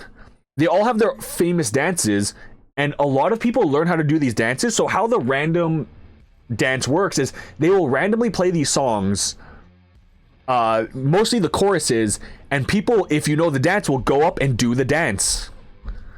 And that's how it works. And I've never been to one of those. It was really fun. I used my light stick there too, because, you know, it's a lot of music, and, you know, I don't want people to feel embarrassed, whatever. They're having fun, you know, might as well just have fun with them. It was being organized by my friend's friends. His friends that he met from before, when I probably shouldn't talk about much about what he did, like his life much, you know, but yeah, so it was his friends and they organized it, and one of them was a really big fan of Love Live, so that was really cool, because I'm also a really big fan of Love Live, so it was cool meeting like another fan of Love Live. Although I was really in like Hololive mode, because like I was there for Hololive. They had okay, sure, yeah, met through work. That works. So they had Love Live stuff that I kind of ignored because I just wouldn't have enough time if I went to the Love Live panels, you know? I would have loved to go there, but at the same time, there's stuff that other people want to do that I needed to be with, and the times didn't match, so I didn't get to go, which is a bit sad, but it is what it is. So I have videos and stuff from the random dance. Again, not going to show them because these are just random people going up there having fun, and I don't think they would appreciate if or maybe they wouldn't care, but in case they wouldn't appreciate it, I'm not going to put up, you know, videos of them on social media, on whatever. It'll be fun to look back through or to show friends, but I'm not gonna show it online because that's you know, that's kind of mean. You gotta be respectful of people. Anyways, this was another Hololive thing. It was very fun. It's still really funny though, because Fubuki and Mio, it's a white fox and a black wolf, and they did this quiz thing with the audience where some of the questions were really, really easy, like what animal is each of the is each of the VTubers in Hololive Gamers, which is really easy to answer. But they had other questions that were damn impossible. They said the hardest question they gave was what was it? It was order the Hololive gamers in the order that their birthdays occur. Like, bro, what? Their birthdays? And everyone's just there like, oh, ooh, I don't know. But what was also really funny about this panel is that I had to keep translating. I went with one of my friends, and of course, Fubuki and me are only Japanese, right? So they had translators up there, but the translators weren't doing a good job, and a lot of the times the fans would cheer over the translators, so like the translators kind of just gave up, because most people, they were using simple Japanese, and most people understood their Japanese, me included, and my friend, knowing no Japanese, I had to translate for him a bunch of times. And yeah, that was a bit unfortunate that I had to keep translating for him, because like, also the translator wasn't doing a good job. Not to be rude, but the translator was like, they were using words that weren't equivalencies. Like, I remember at one point, what was it? Mio was talking about, because this is Mio's, I think, first time appearing in a convention that is not in Japan. She has only appeared in Japanese or Asian conventions. This is her first time in the US. She wasn't actually there, but like, obviously she sees the crowd, and yeah, so she's interacting with the crowd, and it was her first time interacting with crowds of an English speaking community. So she mentioned that like she should have studied more for, you know, she should have studied her English and practiced it more to, you know, better understand what people were saying. And the translator, I forget what the translator said exactly, but she translated it wrong, like straight up, something along the lines of I have studied and practiced English a lot for this, or something like that, when she didn't quite say that. It was like a near translation, but not quite what she said, you know?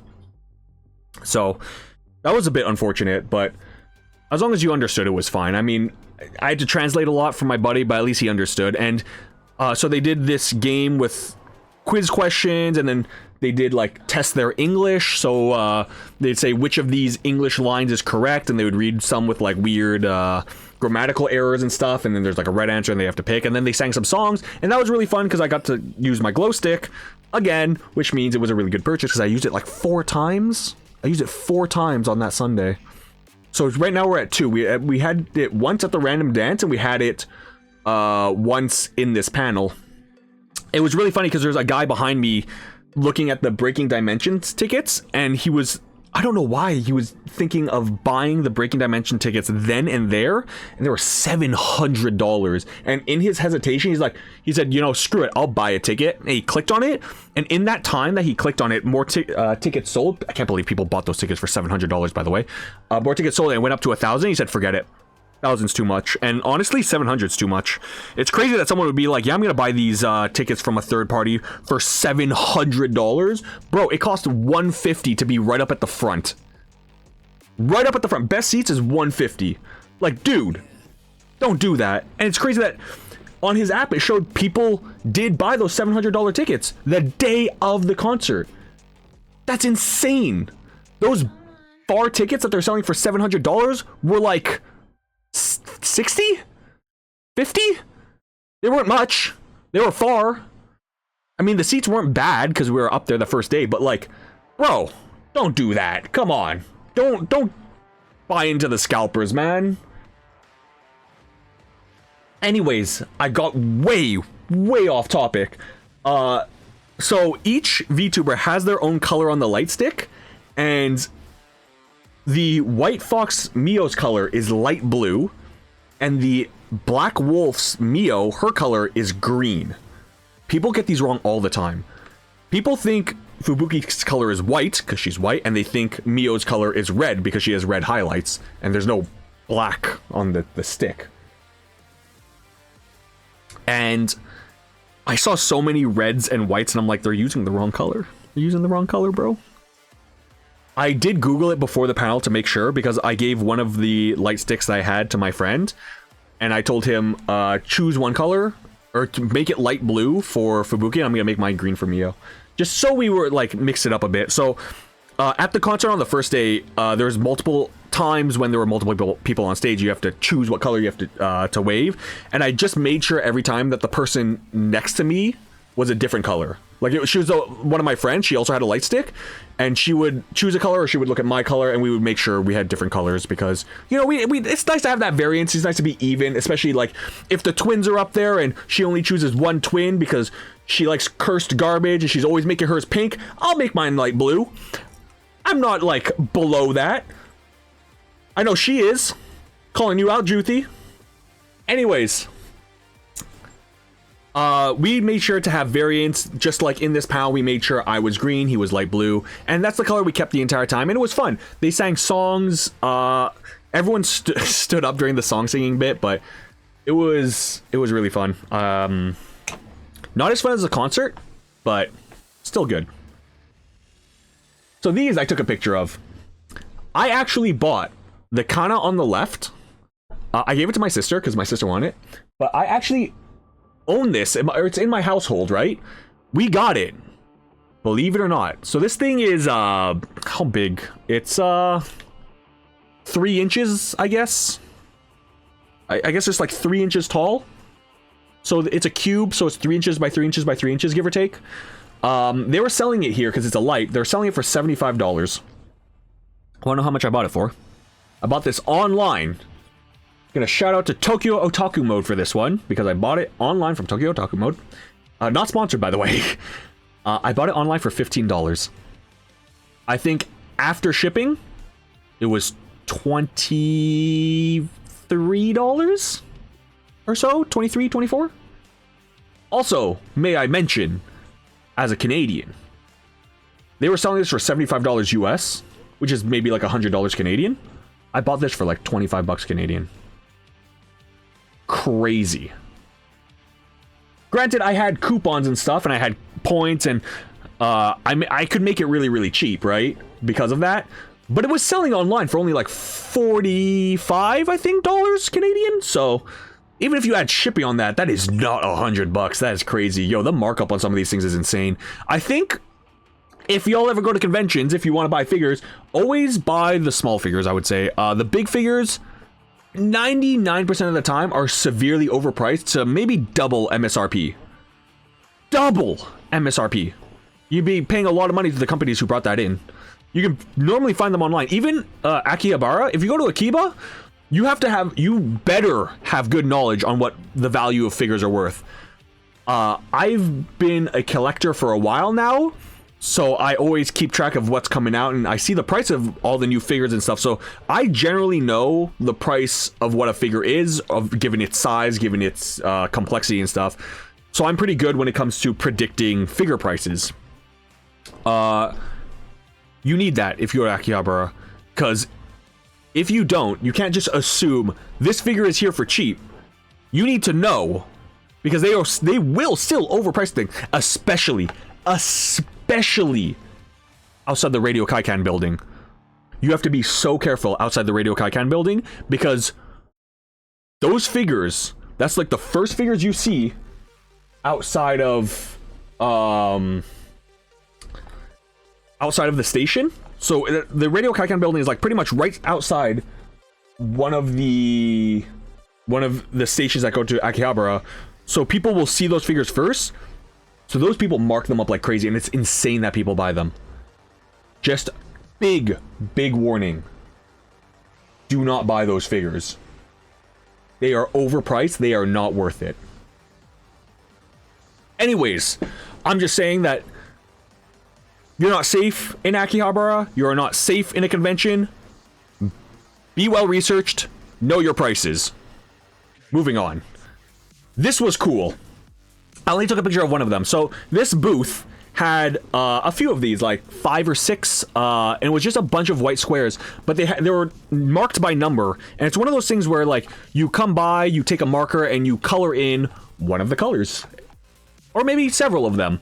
And over the span of the convention, they had 4 or 5 of these get completed, and you can really see what the pictures became, and it was really cool seeing it develop over time.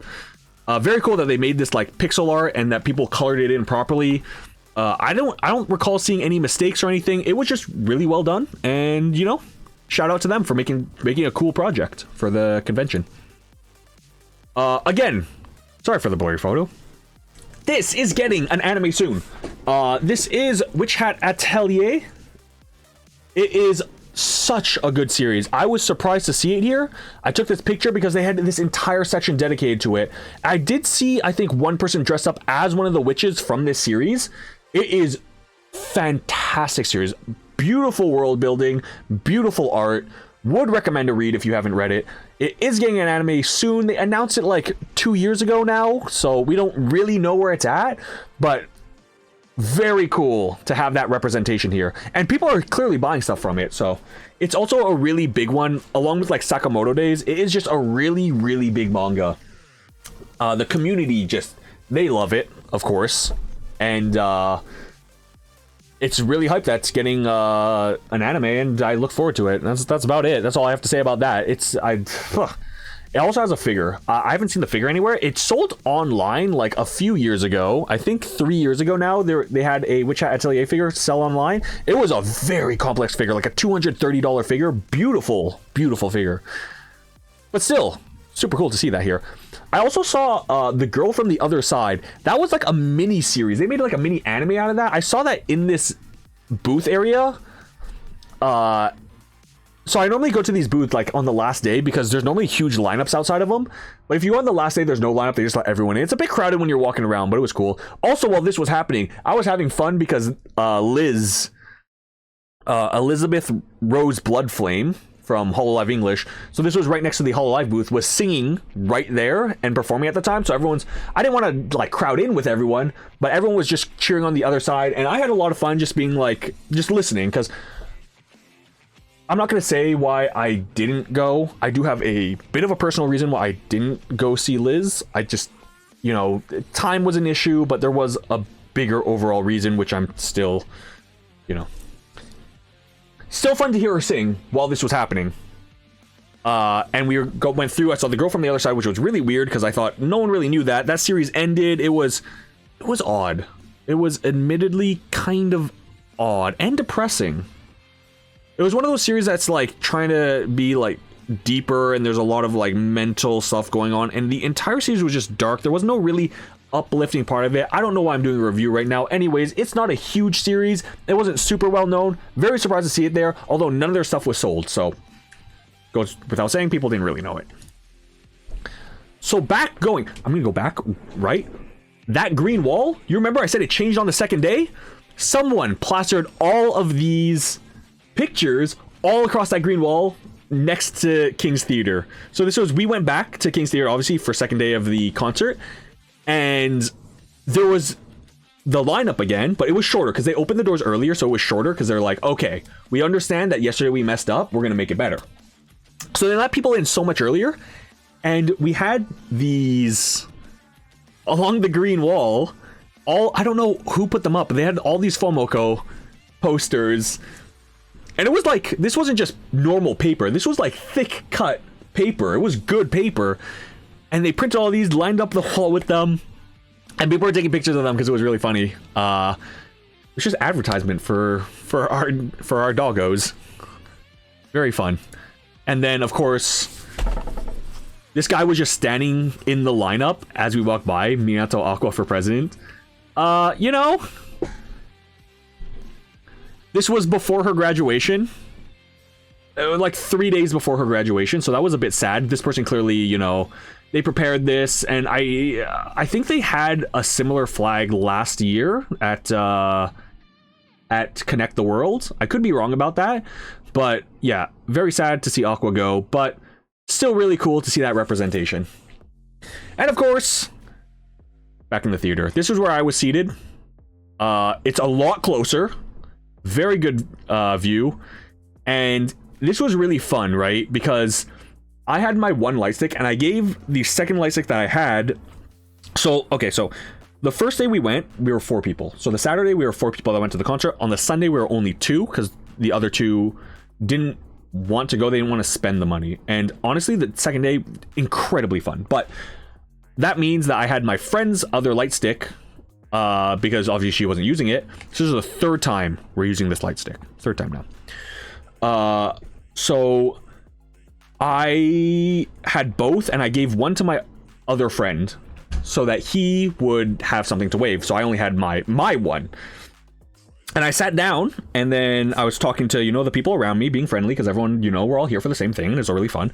And the guy looks at my hand, he says, "Oh, you only have one light stick." I was like, "Yeah, it's fine." He's like, "I got you."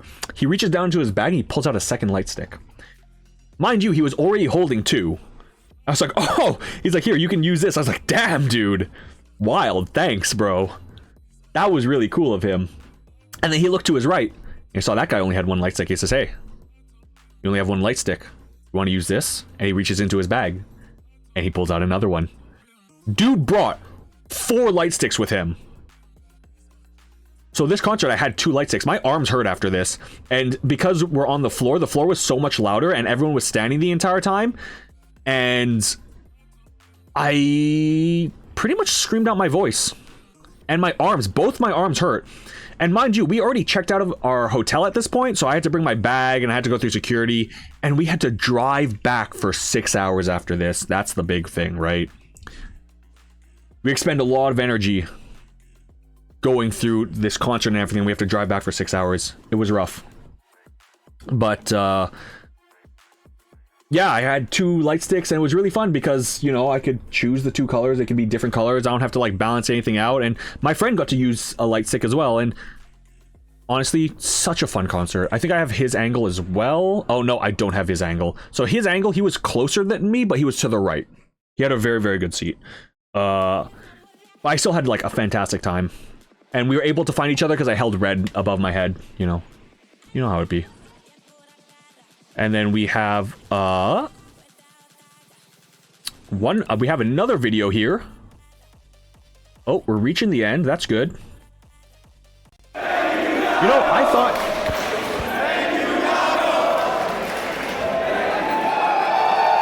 yeah. If you're wondering what they're saying, they're yelling, they're chanting as we walked out, "Thank you, Yago." Yago being the CEO of Cover and the person who made Hololive.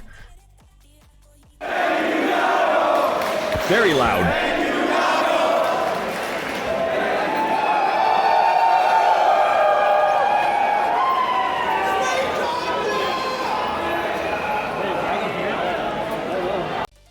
Just a quick reminder that I do have the volume of videos turned down by negative 30 decibels, so it was loud coming out of that.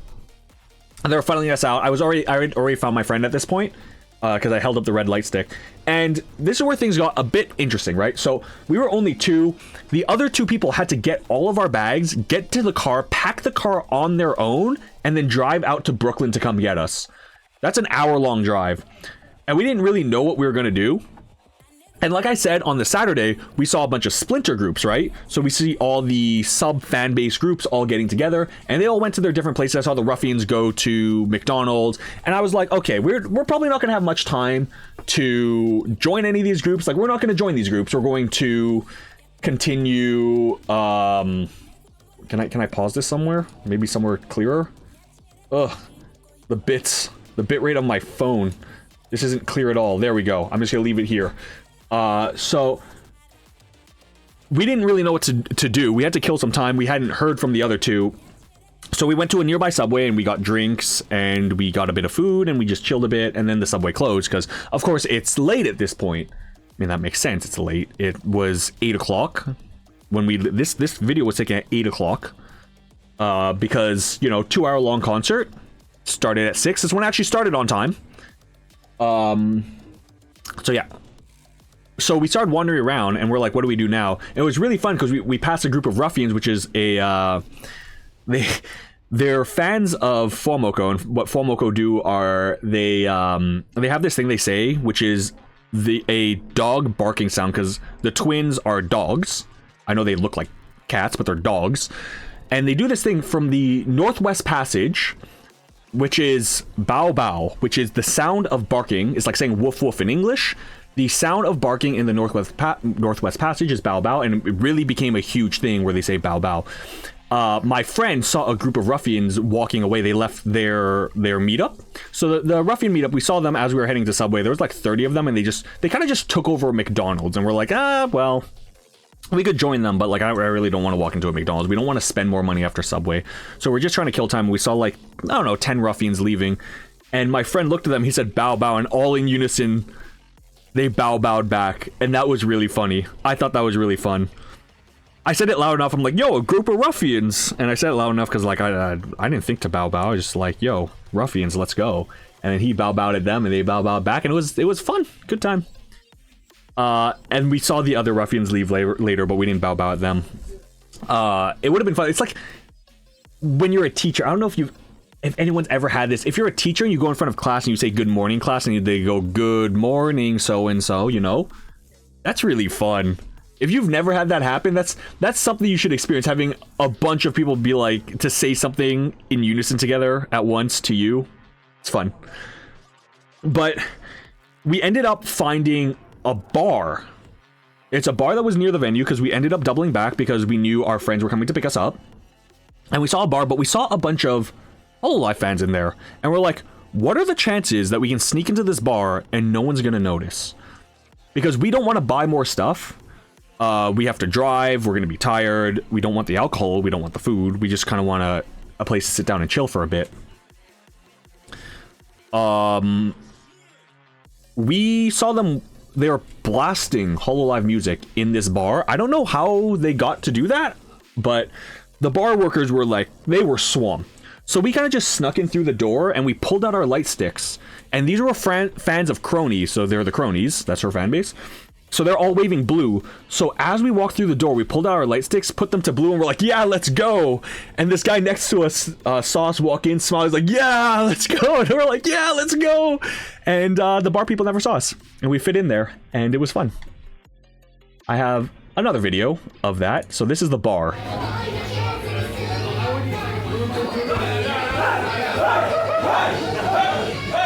See how many people are in there? Also, slightly in that video, you'll see Wiki was there. Wiki being the Hololive blogger, known really in the community, maybe not so much as an individual. He has like 13,000 subscribers, but really cool to see him there. I got a picture with him. Very cool guy. But after this, we did leave. I know you don't necessarily have to order at a bar, but it's like, it's good manners too, at the very least. But as long as we fit in with the crowd, they weren't going to question it. We walked in with our like Hololive shirts, or I walked in with my Hololive shirt, waving the blue light sticks. Like, we were part of that group, you know? So, yeah, we fit in with the group, which was really fun. And we got to hang out with the Cronies for a while. And that was cool. I enjoyed that a lot. We did see like normal people walk in. I guess like maybe usuals at that bar or something. They walked in the door and saw all of these people waving their light sticks, all cheering in unison to these songs playing at the bar. And they're like, you know, not today. They just walked out. I get that. I'd get that feeling too. You have an entire bar taken over by one fan group, not even specifically a fan group, just one group of people like that. Oh yeah, you just get out. Yeah, so we got picked up and then we had the long drive back and we took our American friend with us. I didn't include anything from the trip here. I will say he did eat a Kinder Egg though, because you know, if you're in Canada, you have to get a Kinder Egg. And I'm not saying it because it's a Canadian thing. I'm just saying because it's banned in America. It tastes exactly like the Kinder Bueno bars, but like there's a toy in there. That's about it. But yeah, we had the drive back, so that was the last video. Let me just go to the drive back. That was another video. And yeah, we went back, and that was essentially the trip. The drive back was long. I guess one eventful story is that we were driving my friend's car, and he has a really old car, and sometimes you have to floor it, sometimes the wheel's hard to turn. It's you know, it can be a pretty unhappy car, let's say. And let me just center this image, so we'll end on that image. So it's a pretty unhappy car, let's say. And we were going downhill at one point, and I didn't turn the wheel quite enough, so I touched the side of the highway, which has those bumps. So the car rattled a little bit. I'm like, okay, well, I have to turn harder, and I didn't turn hard enough, so it was still rattling, and I turned even harder. And then I got off of them, and then someone that was in the back that was still awake. So the guy whose car it was, he was sleeping because he had just driven for like 3 hours. It was my turn to drive like 3.5 hours. And there was one person in the back that was still awake. And, you know, obviously she's like, oh, the car rattled, but she knows I'm awake because I was like complaining. I was like, damn, car doesn't turn. And she's like, wow, what are you doing? Sleeping? And the guy next to her woke up. And he's like, wake up, and whacks me in the face. His finger got under my glasses into my eye and was like, it knocked my glasses almost off. I'm like, bro, what the hell? Like, I understand why he freaked out if I was like falling asleep, because he had the rattle and then he heard wake up or are you asleep? But like, damn, dude, that was wild. Never been punched while I was driving before. That was certainly an experience. But the rest of the way went without issue. I think at the border, they asked our American friend, hey, do you have any drugs or any alcohol with you? He's like, no. And then the guy at the border called him boring. He's like, wow, you guys brought the most boring American back with you. You should probably just leave him on the other side. Oh, right, yeah. When he reached over and punched me, because him and Juthy were sitting in the back, he knocked over all of the drinks that were in the back onto her. It was... ugh. I hope he got those seats cleaned. I mean, it was mostly water. It was like 90% water that he knocked over, but still, Jesus Christ. That was, it was unfortunate. Look, I understand why he did that. If someone fell asleep at the wheel, like, hitting them to wake them up isn't a bad call. But damn, did he misunderstand the situation. But let me just complain about that car a little more. Obviously, there's, like, uphills and downhills as you drive. Yo, bro. The uphills, I have never had to floor an accelerator before. Not only did I floor it, I was losing speed while going up the hills. I'm just like, please make it, car. You can do it, buddy. You can make it, I believe. But we made it to New York and back without, I would say, without too much issue. So it was a good trip. I really, really enjoyed Breaking Dimensions. Would I do it again? I'd probably fly. It's shorter, it's more convenient. Although we did have a lot of stuff with us. Like, we filled the car at the end of the day. But yeah. That's it for story time. I was thinking I was going to take maybe under an hour to tell that. And I was like, it's going to be short stream. But here we are, 2 hours in. To speak about 3 days. It was a really good time. I guess I never shut up. Man, I could have gone on so long. I remember when I spoke about LA. So I had a stream like a month and a half ago where I spoke about my trip to LA, and I kind of skimmed over a lot of it. Like, yeah, that happened. And I think it still took like 3 hours or something to talk about it. If I really like tried, because this is one, so I knew it was only 3 days. I didn't have many pictures to show. I had to filter. I spent a lot of time yesterday filtering through pictures because there's some I can't show, you know? And I removed a lot of pictures of artists and stuff because I don't want to be disrespectful of them and like show their stuff online. Besides those, the small handful I did show. I'm sorry I was disrespectful to them. But I really could have gone on for hours talking about that, huh? Let me just say, when I drove into New York, since, you know, I drove in New York City that one time, it was ass. I did run a red.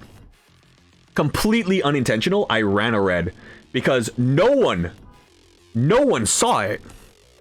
Here's the thing, Juthy. I ask before I take pictures. I asked to take a picture. I'm not asking to show it online.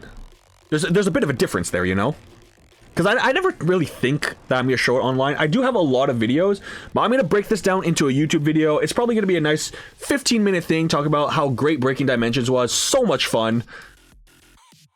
So good. I would do it again. I love the songs. I love the performances.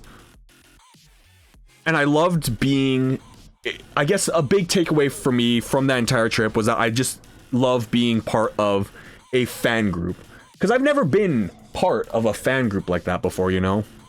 It was all very new to me, and I was just going there to have fun. I didn't really think I would be talking to people much, but it was just so easy to talk to everyone, and everyone was so nice, and people gave each other stuff. Like, I got, someone gave us a sticker for Breaking Dimensions. I actually bought a sticker for my poster tube of Laplace Darkness, and I spoke to the artist of the band. They're like, "Oh, you going to Breaking Dimensions?" I'm like, "Yeah," and they're like, "Here, have an extra sticker," you know?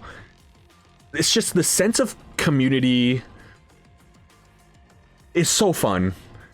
I remember I spoke to someone, one of my friends is really big into R18, let's say. And I saw a guy there wearing a Hololive Happy, and I spoke to him. He said he went to Breaking Dimensions that first day, and I was talking to him, and he goes to HoloFest in Japan, and he was saying how, you know, they have to restock on all their R18 stuff, and he would always line up those trips to go to HoloFest and things like that. And I think that's so cool that, you know, that he could do that, but it's also so cool that I can have those interactions with other fans to see, you know, where they're from, how they got here, you know, who their favorites are, that they're all here to be hype. They're all from around the Western world to have fun and share the same passion. Like I said before, I've said it a couple times now, I've never been a huge fan of anything. I was a big fan of Love Live. I've never interacted with the Love Live community, and this is the first time I've interacted with a community that I was a big fan of, and honestly,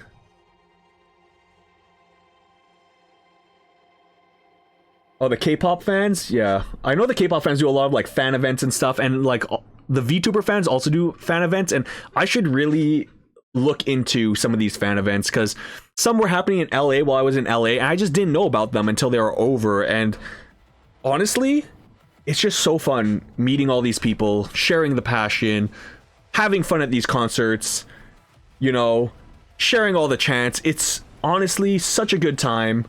And if you were ever a big fan of something, I would recommend getting into the community, meeting super nice people, and just loving your passion all the more.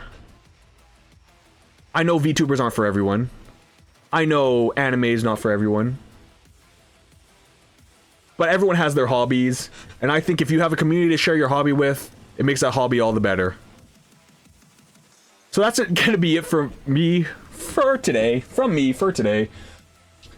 Z's done streaming. Well, that's unfortunate. But yeah, I'm going to set up a raid. We are 2 hours in. Didn't expect it to take that long, but let's go say hi to Starry. She was with Syncra before. She streamed with him. Right now she's playing Wobble Dogs, which is the game where you combine dogs and stuff to make the weird mutations and stuff. We're gonna go say hi to her. I always like going to, you know, the smaller people that I follow. But really, thank you all for coming. Where the hell is her thing? I can't find her. Hold up. I have to name search. There we go. What am I looking at? This is New York. This is as we're driving out of New York. I'm setting up a raid right now, Ryan. You came in at a bad time. I just finished, talking about my trip to New York from a couple weeks ago. It took me a while to organize to organize all the images and to get them all together. But all in all, New York was a fantastic time. I enjoyed the concert so much, and honestly, the sense of community and the sharing, the passion with other fans was something I've never experienced before, and I loved it. It was so good. But now we're gonna raid Starry. So have a good time, everyone. I will be streaming tomorrow, 2 o'clock. I think I'm gonna be playing Twilight Princess. I do have some Minecraft to get to. I do have some YouTube work to do. But for now, it was boring? Wow. Thanks, Juthy. I appreciate it. Be nice to Starry. I'll catch you next time, everyone. Bye-bye.